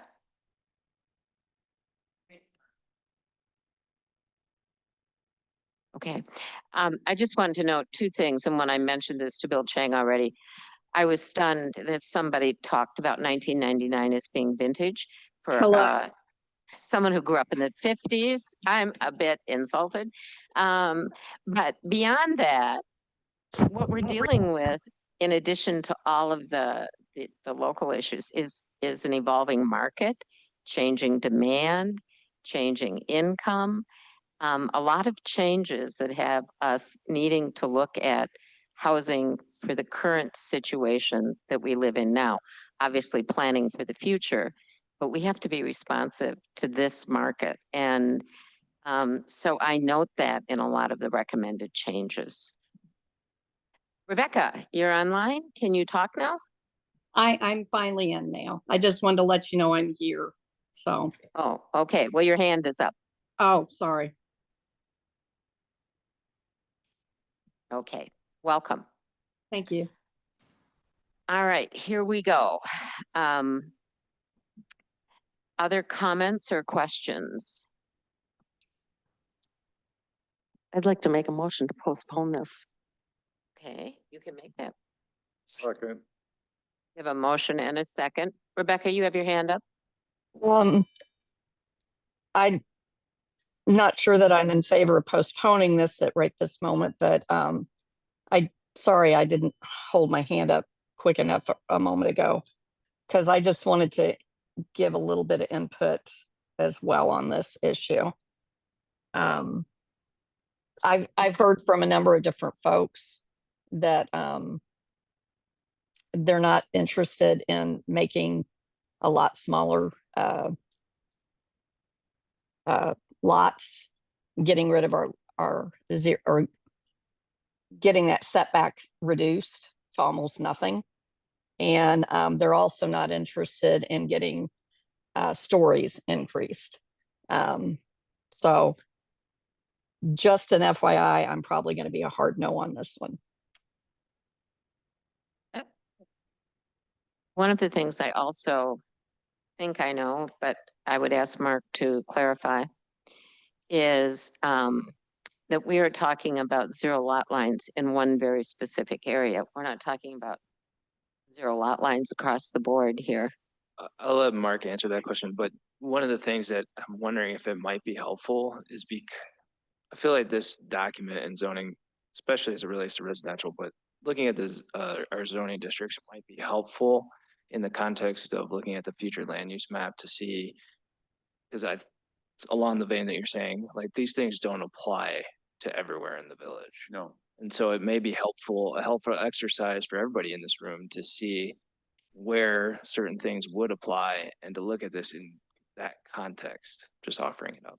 I think that's, yep. Yeah, it is correct. I think maybe there is, maybe there isn't, but there might be perception that my neighborhood's going to be opened up for four-story buildings, or my neighborhood's going to be opened up for townhouses. And that's not true if your neighborhood isn't planned for that, and we're not changing the comprehensive plan. Right. So we have a motion on the floor to postpone this. Before we vote on that motion, I'd like to ask staff, would it be easier to get that information and run through an additional presentation before we actually took this item up again, or do we want to push it tonight?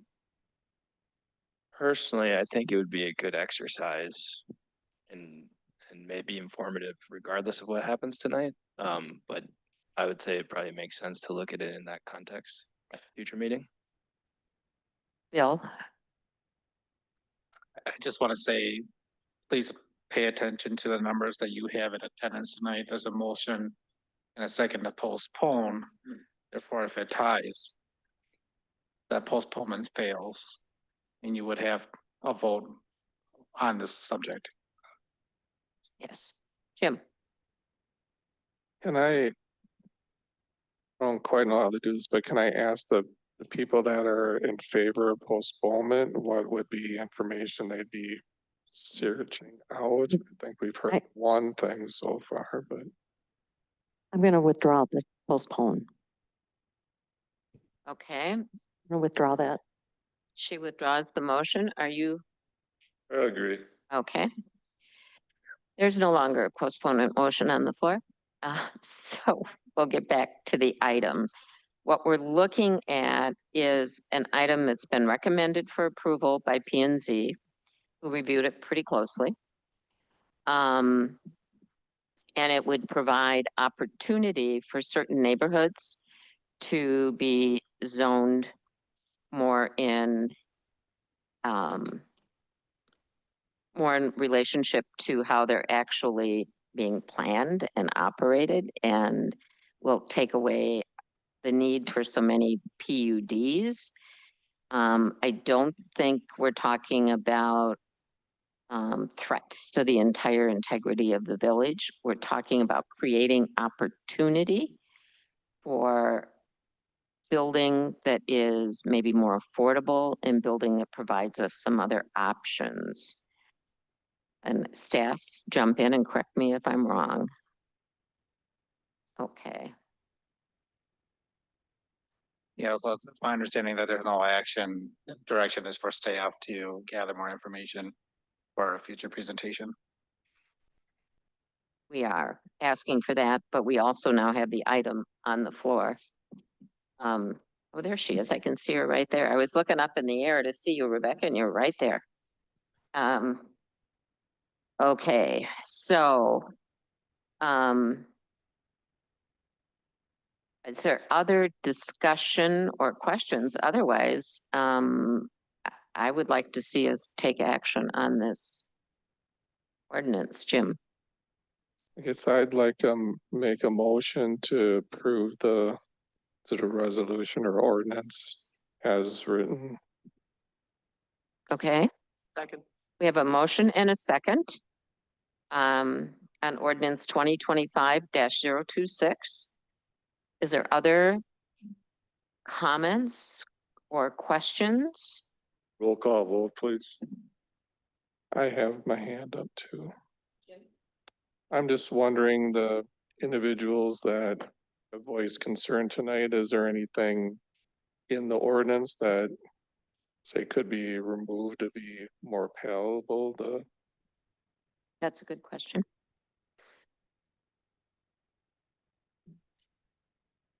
Bill, Rebecca, Jan? No. There's too much. I can't agree to this. I can't give you just one or two lines. Okay. Bill, Rebecca? I'm kind of the same as Jan. Okay. So we're likely to be in a tied situation.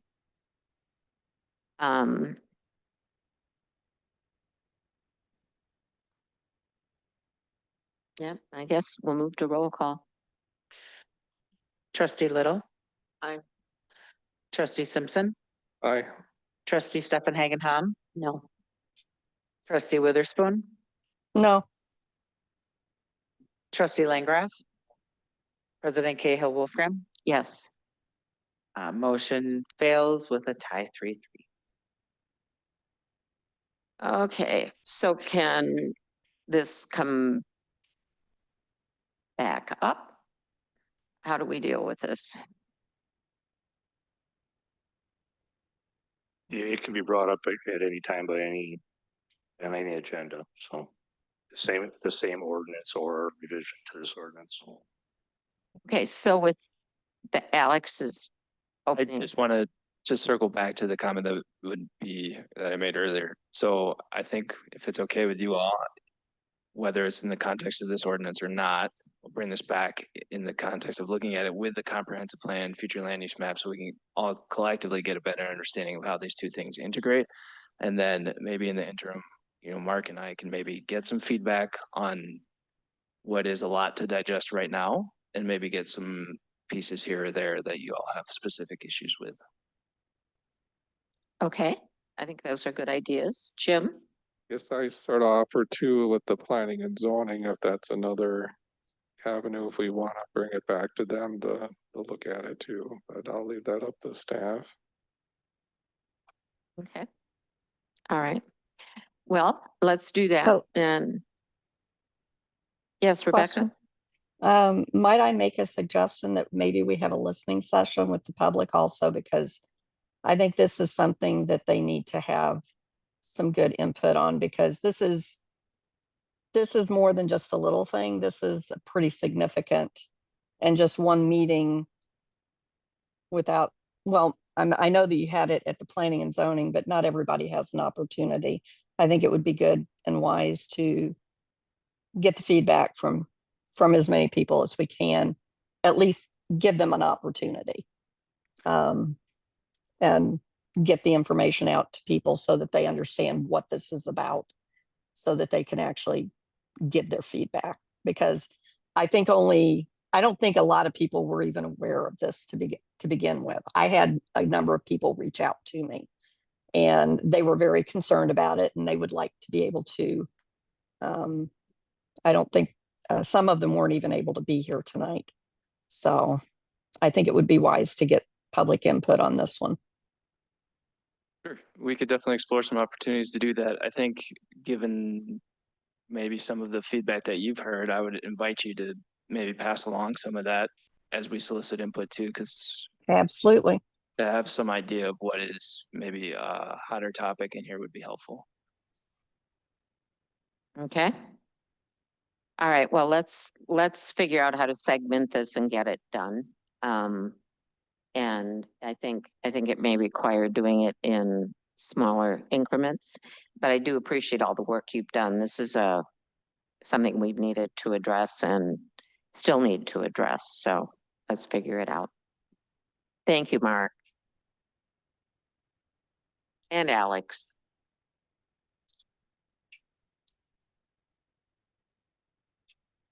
Okay. Item 9.2, a resolution 2025-070, a resolution to repeal the Village of DeForest Handbook dated September 3rd, 2019, and adopt the Village of DeForest Employee Handbook dated July 12th, 2025. Make a motion. Second. Motion to approve. Is that what- Yeah, motion to approve. I'm sorry. That's all right. You can make a motion. Second approve. All right, we have a motion and a second. Is there any discussion or questions? Yes. First, we'll have Jim and then we'll have Colleen. The one thing that I question, because to me it's more of a sign of the times that we have a lot of states around us that have more relaxed use of marijuana. And I don't know how that plays into our policies as far as the drug testing. If somebody would test positive and they would say we're on vacation, I don't really see anything stated, and I just worry about for our employees that might get caught in that type of situation. Did you say the relaxed use of marijuana? I'm saying if somebody goes on vacation and decides to use THC on vacation and they come back and get a drug test, I feel like they might be subject to termination. Oh, It is? I'm ahead of topic. I need more sleep. Sorry about that. No, Al, it's not. No. No, we're on 9. Oh, Oh yeah. Yeah. It's Alice, not me.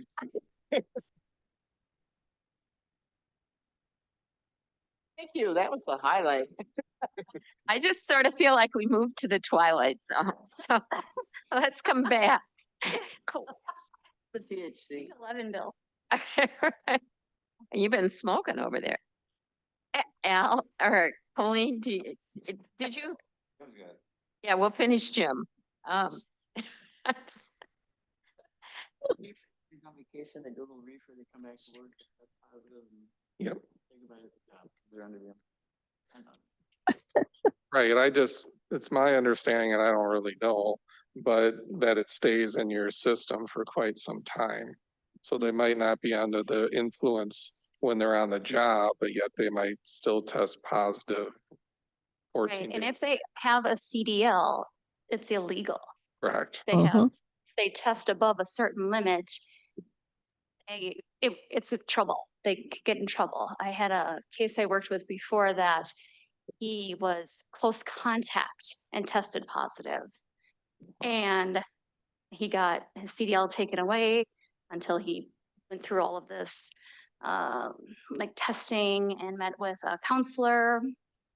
It was a lot, and he did not even participate.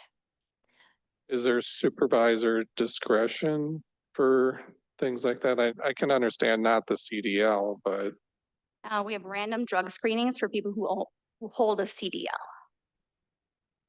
okay. Beyond that, if there's suspicion, then it's a possibility for testing. So it's only for CDLs. That have random drug testing, yes. So. Okay. So you were asking a question, not making a proposal. I guess I'm okay with it. There's still the chance that somebody might suspect something and maybe they. Hopefully that doesn't apply here, so. All right. I think I can be good with that. I hope it's gonna change as time goes on, but. Colleen is next, and then I see your hand, Rebecca. Colleen? Oh, yes. My concern is overtime on page 26. I just had it, now I lost it. You have to work 40 hours in a week before you get any overtime. The only way I've ever known it is if you work over your 8 hours, you turn in an overtime slip for the hour, 2, 3, or 4 that you just work, and it's either pay or it's comp time, which seems fair enough. And okay, granted, I came from government work, always unionized. But that's the way we did it when I was at Middleton. That's the way the sheriff's department currently does. And that's the way my neighbor at Lake City Glass always did it. Plus, it kind of shorts the employee, for instance, with your salary. But like from the police department, we have public safety meetings. And the gals have to stay and do the minutes. If they're getting overtime for the time they're putting in past their 8, then they would have the option too of comp time at a time that works for them when they really need it. Most of those gals are in that age group where they have kids, or money, as opposed to, as I understand it, they need to take off with the amount of time that they work within the same week or the same pay period. Or am I wrong on that? So it's within the same week, the 40-hour week, Within the so. same week. Correct, so. No, for hourly, it has to be within the same week. Talking about hourly people. So, Somebody enlighten me, doesn't seem fair. so the way that the handbook is written currently, before any edits to it, defers to FLSA, and that document states that overtime is not accrued until you've worked 40 hours in that work week. And so what we found that, not all departments had practiced that. We found that there were differences in practice in positions, particularly that had regular overtime, mandatory overtime. So public works, some of the PD, and so Where this applies is for, hourly employees that don't have that special status. And so we were moving the practice towards the policy because of the potential impact to the budget, potential impact above and beyond. Now that there's nothing that doesn't say that you as a board can grant that, but that's the implication of it. We just have to define it in our handbook policy. Well, it may be an overtime cost, but I think it's a decent way to treat your employees. And unless I'm forgetting other things, I mean, we're talking about a handful of people who are doing a meeting once a month, a couple times a month for 2 to 4 hours. I wouldn't think that it's an extraordinarily expensive amount in terms of the better way an employee might feel. Yeah, no, I totally agree. It is it is a benefit above and beyond what the Fair Labor Standards Act requires. And again, this board has the power to be able to grant that. It's just a separation from what was in the handbook previously.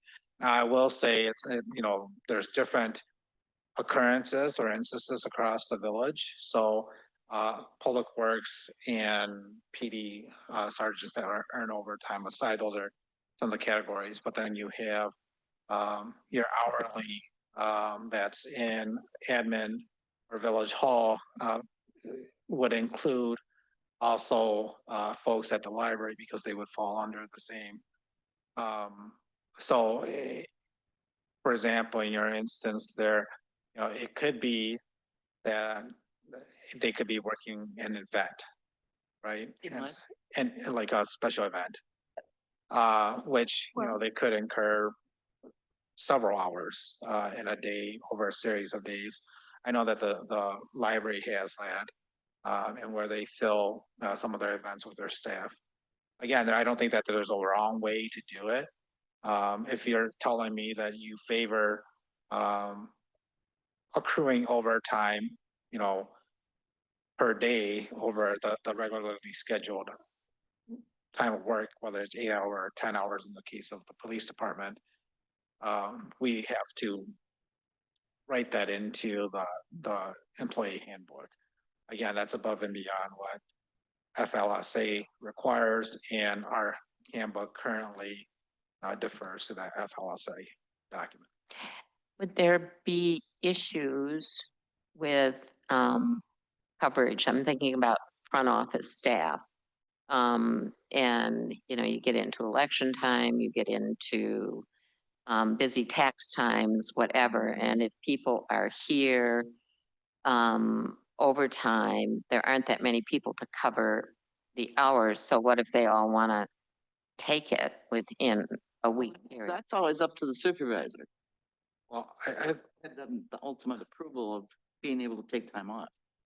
Yeah, I think what that's I mean, when you talk about management of personnel, it becomes a scheduling challenge. It becomes a budgetary challenge. You have to, if they do, if the policy is approved and they do earn overtime because there needs to be coverage for specific events, we're obligated to give comp time and or pay out the overtime. And that, that's hard to forecast throughout the year. I mean, you have your standard meeting days, but when you talk about events, et cetera, it gets harder and more challenging to forecast. To me, it becomes a question of, do we have enough personnel to cover those events? And, where do you split your pie? Is it in overtime hours or is it an additional FTE or LTE? FLSA is put there to protect the employees. We talk a lot about mental health and, life-work balance. So those are some of the things that we need to consider here. I know I'm probably, not talking, I know that, people, staff, when they're working overtime, they should be compensated for it. Mhm. I can't say whether or not someone wants to work overtime or if they're, being required to work mandatory overtime. I don't know what, there are many different staff with many different priorities out there, and some prefer to work overtime. But I think the management question becomes, considering the service levels that we have in this community, the expectations that residents have, whether it's snow plowing, whether it's investigations, special events, et cetera. The question becomes, do we have enough people power to support the programs and provide the resources that we need in this village? Aren't the police department and DPWs, they're separate from this, right? So the police department admin staff would be, Just the admin, yeah, I'm not talking about the uniforms. so So I'm sergeants, about admin staff. right, the sergeants have an exception, and the public works has an exception because of Right. 'Cause they're over- different. I'm just talking about your 8 to 4:30. Generally speaking, now granted, I did forget about the library. I'm just thinking about the 8 to 4:30 crew, the hate to clerical crew, administrative, whatever you want to call them. They need to do it. I mean, somebody's got to take minutes at these meetings, so they don't have any choice except to come in and have to work those couple hours. And then they have to use their time to do nothing special by the end of the week. Whereas if they had a comp time bank, it's like, oh, the kid's got a doctor appointment or the kid's got a program at school. I can actually take a couple hours off. It's okay with my supervisor. Now, that's a good thing. Yeah, and our instruction has been, as a manager, you need to manage the schedules, right? And the personnel that you have. If for example, if you know that you have a committee meeting and you have a staffer assigned to it, that you provide opportunity for flex scheduling within that week. Within the week. Correct. It's not comp time, but it does, again, the question becomes, kind of belabors on, how much comp time can you bank? How long do you hold it? If you don't use it before the end of the year, there's a huge payment at the end of the year. No, that's up to you to figure out what can they hold, what can they carry over, what can they cash in. Yeah, I mean, it's all written in the, Limits. it's all written in the policy, but it does, when you have a number of employees, it does limit. Again, it becomes a budgetary, and a policy decision for this group to make. We can go from a management perspective, we can go either way on that. It just so happens that that's how the policy is written. We're trying to combine practice and policy together. And, we were conservative here in this section. So if the board wants us to change and make that change, understand that we will, and we will implement it. But there is, again, that budgetary, there's that scheduling, those challenges that we'll have to face throughout the rest of the year. I understand that part too, but I guess I'm gonna have to come down on the side of the employee at this point. Okay, thank you. Rebecca? Oh, you had your hand up before, I thought. Okay. All right, well, Jim? Just want to clarify something with the outside employment.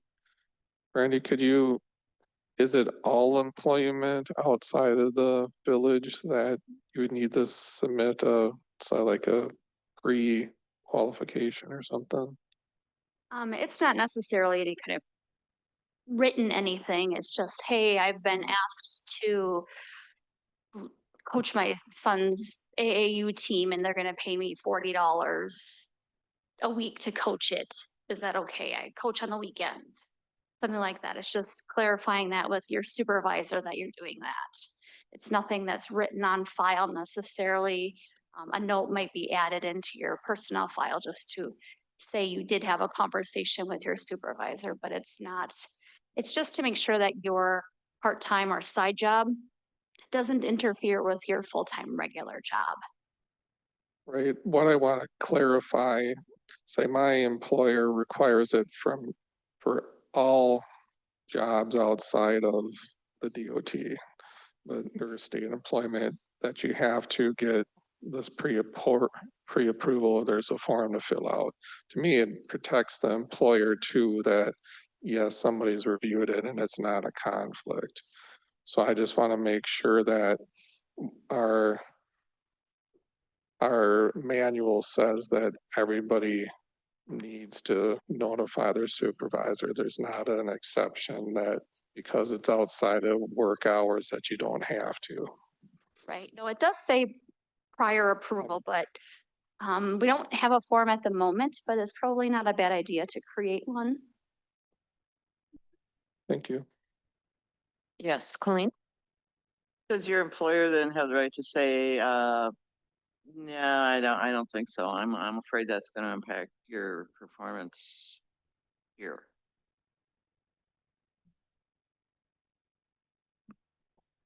I guess in my example. Like only if it were a supervisor- conflict of your job, if it were going to impact Not a a conflict. conflict of interest, or if it were going to interfere with your daily job, such as if you were a waitress and you had to be at your new job at 4:30 every day, but you were scheduled until 4:30 at your current position, that wouldn't work. Well, yeah, well, never mind. Yeah. Yeah, the way that it reads is the supervisor has that discretion to see whether or not that second job or their outside job interferes with their primary job responsibilities. So Jim, your answer is yes, they could say no. So then you make your decision whether it's important enough to you.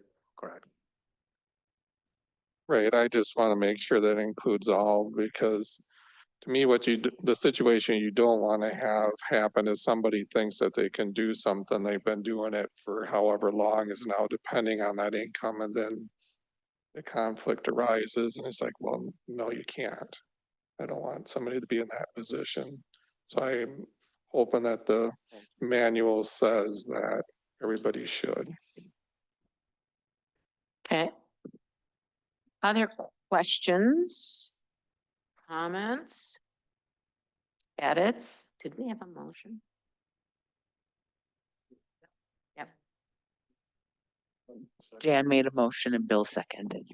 Okay, so that motion didn't include any of the issues relating to overtime or anything along that nature, do we?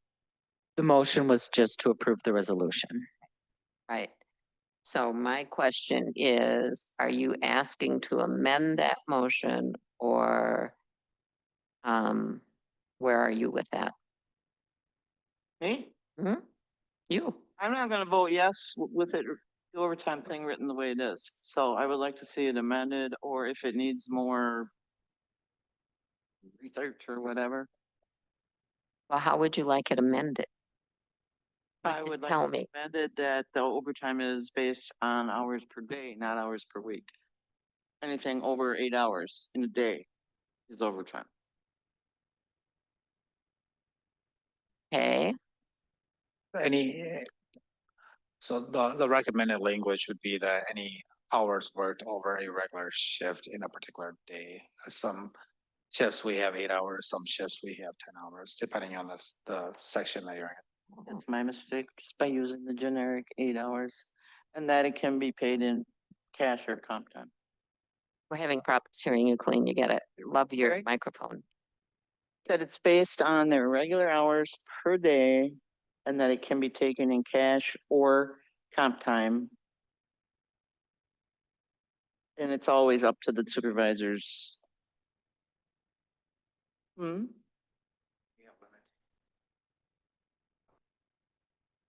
On the hours you can accumulate? Sure. Is that reasonable?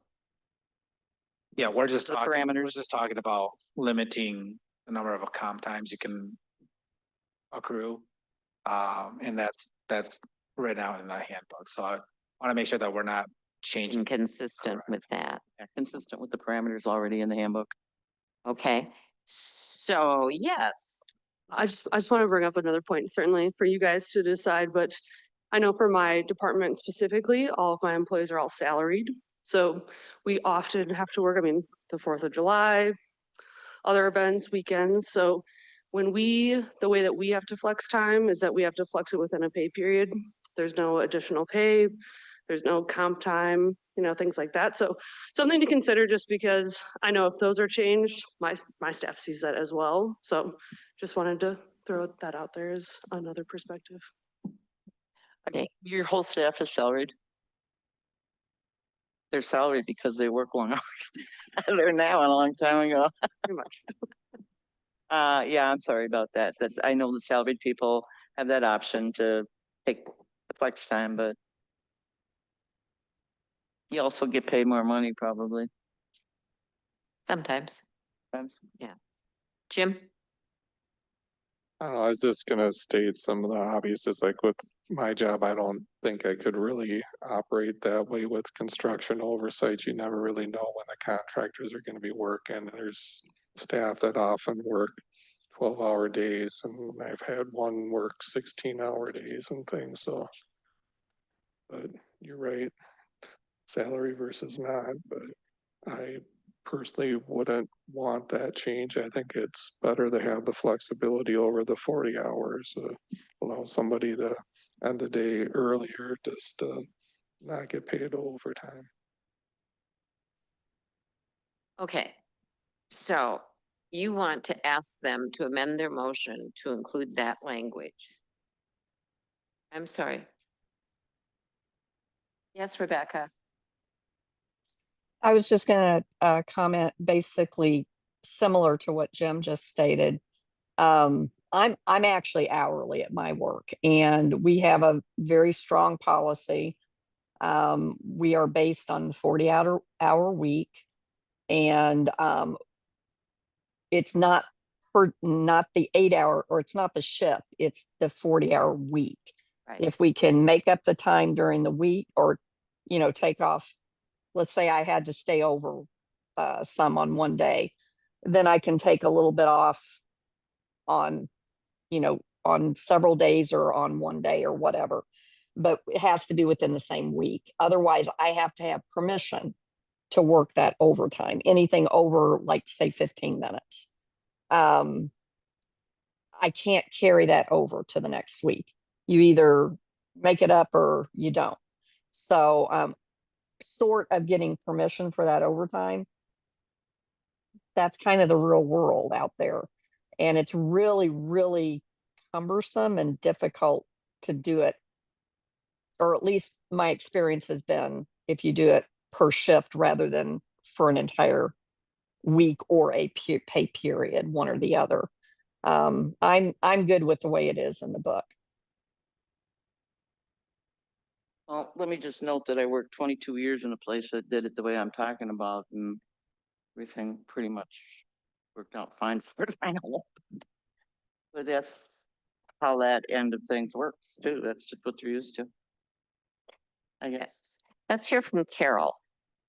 I just got to point out the fact that I know in the situation you're looking at, it seems logical and it's only a few hours a month. It doesn't seem like a big deal, but when you make this change, it affects everybody across all departments. There will be a budgetary impact. If you say anything over 8 hours a day, it is overtime. Whereas right now, I can point out Penny, she works at the court on Monday night. So when she works on those Monday nights, she knows Friday she gets to leave early. She has no problem with working a 40-hour work week, getting paid her normal 40 hours and going home early on Friday. If you put it in the handbook that anything over 8 hours is now overtime, the only way I can avoid paying her extra is if she takes the time off on Monday. If she comes in late, works late, and only works an 8-hour day on Monday, that limits her flexibility. She would prefer to take it off on Friday. So just keep in mind, there is a budgetary impact if you force it to be overtime within a day. Whereas the 40-hour work week gives us a little more flexibility. Let's just keep that in mind. And It affects everybody. I worked under Carol's school, so I understand what you're saying. Yeah. Yes, Jan. I would question Chief Olson. Don't we have a lot of hourly police staff? And what do you think? So the only How ones does it work impacted, now? the only ones impacted by me are the admin assistants, because the officers fall under the union contract. Oh, okay. Sergeants have been taken care of, Bill, and I've worked through that already. Does that answer your question? So let's get more specific then. Who's hourly? Everybody at the front window? Should I talk to you? All of the, most of the library staff, with the exception of the director. Library. Accounting? How often do they have to work over besides Penny?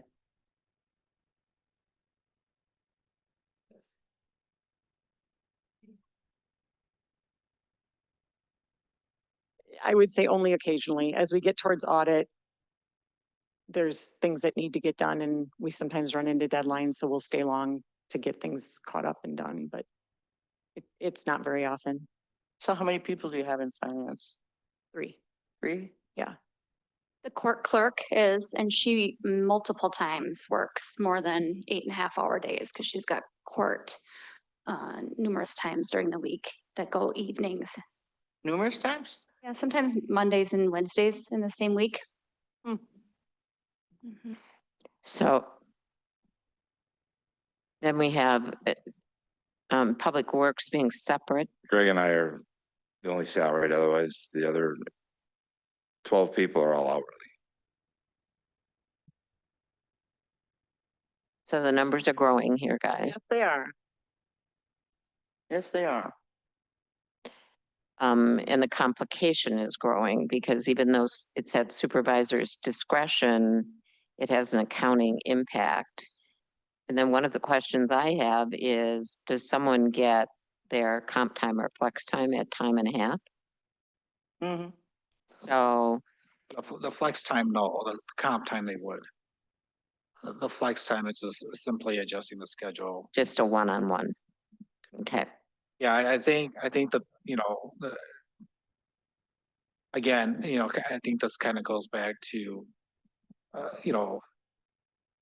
the need of personnel versus the need for the number of hours of work here at the village. How do we, as management staff, how do we adjust our schedules to ensure that we have coverage for the services that we provide, including committee meetings, including, again, court, including events, etc. And how do you balance that, right? Because now you have personalities, you have emotions, you have dependency on pay as part of that. And it's one of the complications of kind of making this decision. Again, we defaulted to the standard language of FLSA and what was intended in the handbook previously. In this case, we're kind of in that spot where we need to bring one of them up to, both of them in compliance with each other. And I apologize for that. Okay. All right. So here we are with a motion and a second. So far, you haven't accepted this amendment. I'll withdraw it and go with the original. I'll just vote no. That's all. Take it easy. Jim? Another discussion point, I'm looking at page 40, it's under procedure for expense reimbursement.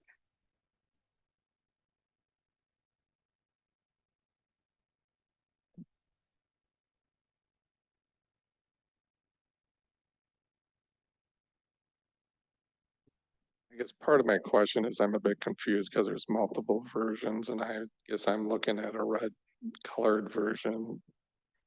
Again, it's procedure for expense reimbursement. And it says, if applicable, complete a pre-approval form or a requested conference that requires overnight travel. I'm just questioning, why is it only overnight travel? Shouldn't it be completing a pre-approval form for any conference that we're reimbursing?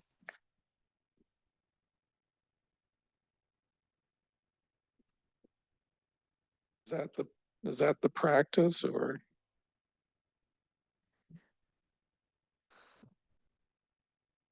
So generally, if someone is going to a conference, they're getting pre-approved by the supervisor. There isn't necessarily a form at this point. We've added that into it. So part of this, again, is the encouragement of folks to continue to advance their career or their knowledge by attending these conferences. Again, offered by the handbook as written currently. We're putting a little bit more parameters to it. If you look at the current handbook now, this travel and expense reimbursement is actually split into two different sections, and that's why I think there's some of that repetitiveness in here. Okay. So I guess my question again is, do we want the pre-approval? I don't know, I don't really care if it's a form or not, but do we want pre-approval for any conference rather than just conferences that require overnight travel? Right. I'm Somewhere else in continuing education section, it talks about getting your supervisor's approval for it. Let me find it.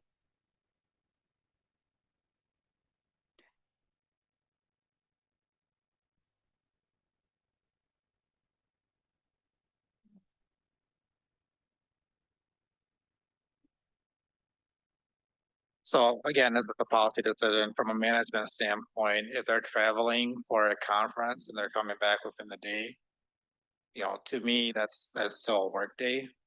It's the expenses that folks incur when they're in a hotel, they're traveling longer distance, et cetera. If they're traveling for a single day conference, you know, likely that's not too far of a distance. But again, that's discretion of the supervisor at that point. I'd rather have that discretion to make that decision as a manager versus writing something like that into the handbook. That's my preference. Okay. No, what I was referring to was about dues and getting approval first. My mistake, sorry. I guess I appreciate what you're saying with the overnight travel and stuff, with that being additional expenses, but to me, often the conferences or the training is also an expense too. I think it's earlier in the very first paragraph. It talks about travel expenses for business, work-related equipment, pre-approved by your supervisor in the top paragraph of it. Just the form is required for overnight travel.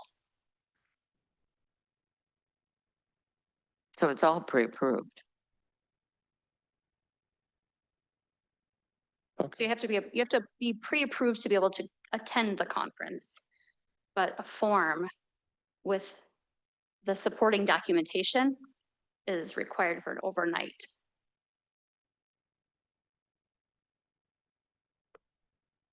Okay. All right. Okay. Here we are. We have a motion and a second. We've had plenty of discussion. If there's no other hands, I would ask all those in favor to signify by saying aye. Aye. Aye. Opposed? Ayes have it. Motion carries. Thank you. We can take 5 minutes if you'll really come back in 5 minutes. Okay. All right. We have a request for a 5-minute break. Easily humored. All right. Believe it or not, we got through 2 items on the agenda here. Let's move on to 9.3, ordinance 2025-027, an ordinance amending section 3.063 of the DeForest Municipal Code to limit parking near polling locations on election day. Motion to approve. We have a motion. Do we have a second? Second. Motion and a second. Any comment or questions? Yes, Jim. So I don't quite understand the applicability and I'm wondering like, what are we doing at, say, this? We talked about like Stevenson between Holm and whatever. But what are we doing at this parking lot, say these 30 stalls here? Are we gonna sign those for 30 minutes also? That's what I wanna make sure. No, I don't think we need to sign the parking lot because most of the people who park in the lot are in and out or they're attending the village business. What I've noticed in the last couple of election cycles is that this lot fills. What we've had to use is all of like Callie's election workers are now filling the staff spots along with the staff that's working that day, and there's just nowhere to park. And I'm seeing people having to park over in Fireman's Park or walk across, in some cases elderly folks in bad weather. I mean, you could be talking about November snowstorms, for gosh sakes, April snowstorms or rainstorms. So consistent with what I've seen in other communities, including by my former employer, around polling places, the streets adjacent to the main entrance for polling is marked as 30-minute, 30-minute parking zones.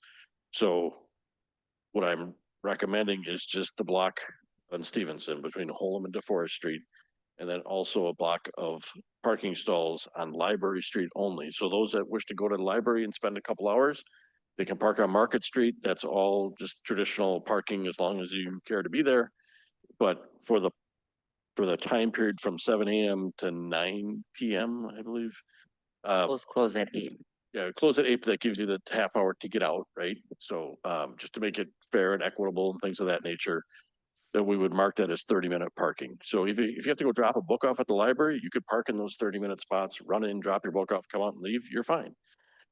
What I don't want to do is disenfranchise people from voting because, I can't walk great, but I don't qualify for a handicap placard. It's raining, it's bad weather. I got to take my kids into the polling place because I have my kids. Try to at least make it accessible as close as we possibly can. Yep, so I looked at the aerial map and looked at, say, the location that you're talking about, like over by the library and try to count stalls there. And I don't think we're really gaining a whole lot on the street out here compared to what we have in the parking lot. So that's again why I feel it's important to try to keep the parking lot at 30 minutes as much as possible too. And sorry to say this because there's staff in the room, but I mean, I think you got your own spots, but I mean, we shouldn't have staff or people that are gonna park for hours in this parking lot if our concern is to have the rotation of stalls. I'd rather have staff or whoever park over in Fireman's Park on that day. I think we have enough staff parking and election worker parking. We even make the PD folks that are on duty, could be 6 to 8, 9 cars, depending on how the staffing looks that day, to park either along here or into the back staff parking lot and walk in for that day.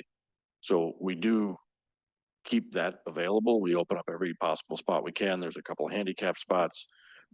We do try to be cognizant of the internet exchange zone spot because that is camera. So we do try to keep that available. And for the most part, the lot just fills up. I mean, it's just the way it is. It fills up and empties. It fills up and empties.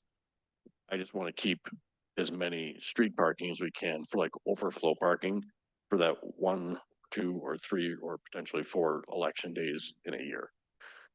And not even for the full day, just for that time frame. I just, thank you. I just want to make sure that we're all inclusive and not just looking at a select few spots. Thank you. Rebecca? Yeah, could you explain if we've actually had people who have been, have you learned of somebody who has been disenfranchised? I can't say if anybody's been disenfranchised, but I've seen elderly people walking across the street, having to park. But I guess for somebody that's not the greatest of walker, it's a little bit of a significant distance. All because the streets are filled up for that day. So I think it just opens up another 20 spots. Okay, so for the time frame that you're talking about from 7 PM to 9 PM, basically the 7 time frame a.m. where, I'm sorry, for all day. Just for basically election hours. So from 7 AM to 9 PM, so it'll be when the polls are open. Polls open at 7, correct? They close at 8. But if there's a line that gives it, I had to park on the street, I'm in line, that would give you time to clear the poles and not be in violation. Well, one suggestion I might have also is I guess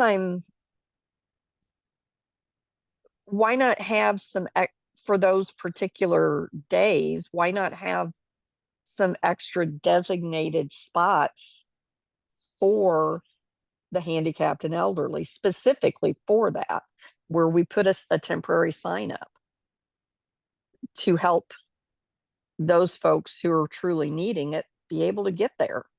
I mean, even if we did something like this, there's still going to be the issue. We're still going to be having some of these folks do exactly what they're doing now. That's my concern, is that we implement this, but it really doesn't solve the problem that you're talking about wanting to solve. Does that make sense? I think I think I agree with that, Rebecca, in some ways, but the other issue is, as Chief mentioned, not everyone who has problems making that walk are eligible to park in handicap. The other issue, and I just confirm with Al, is to be a legal handicap spot, the spot does have to be wider for ADA compliance, so we'd have to like restripe the lot to add. That's true too. I'm just a little, I'm a little concerned because I think we would be implementing a policy that, and potentially fining people for something that really doesn't solve the problem. That's my concern. But I think it's worth a try. Callie?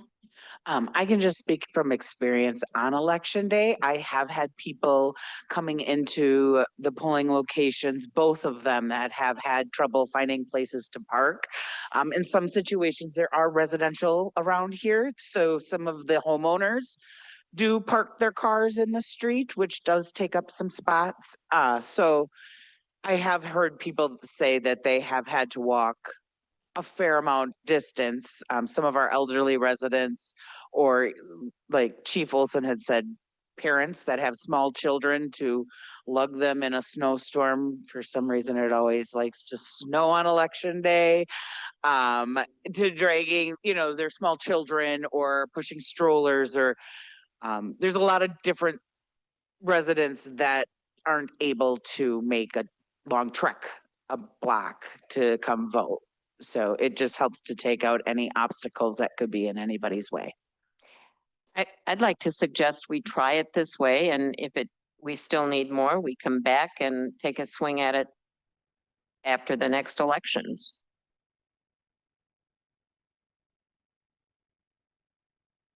All right, we have a motion and a second.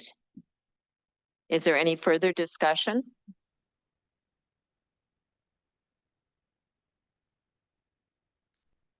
Who made the motion in a second? Bill made the motion and Colleen made the second. Thank you. Okay. All right. All those in favor signify by saying aye. Aye. Opposed? Oh, No. All right, roll call. I'm not sure how many there were. Did we just, I don't know who said no. Who I said said no? no. I said no. 3 no. 3. 3-3. You want to do a roll call? Or hand? I have Bill, Jim, and Rebecca said no. So motion fails. All right. Yep. We will let folks know when they're walking in.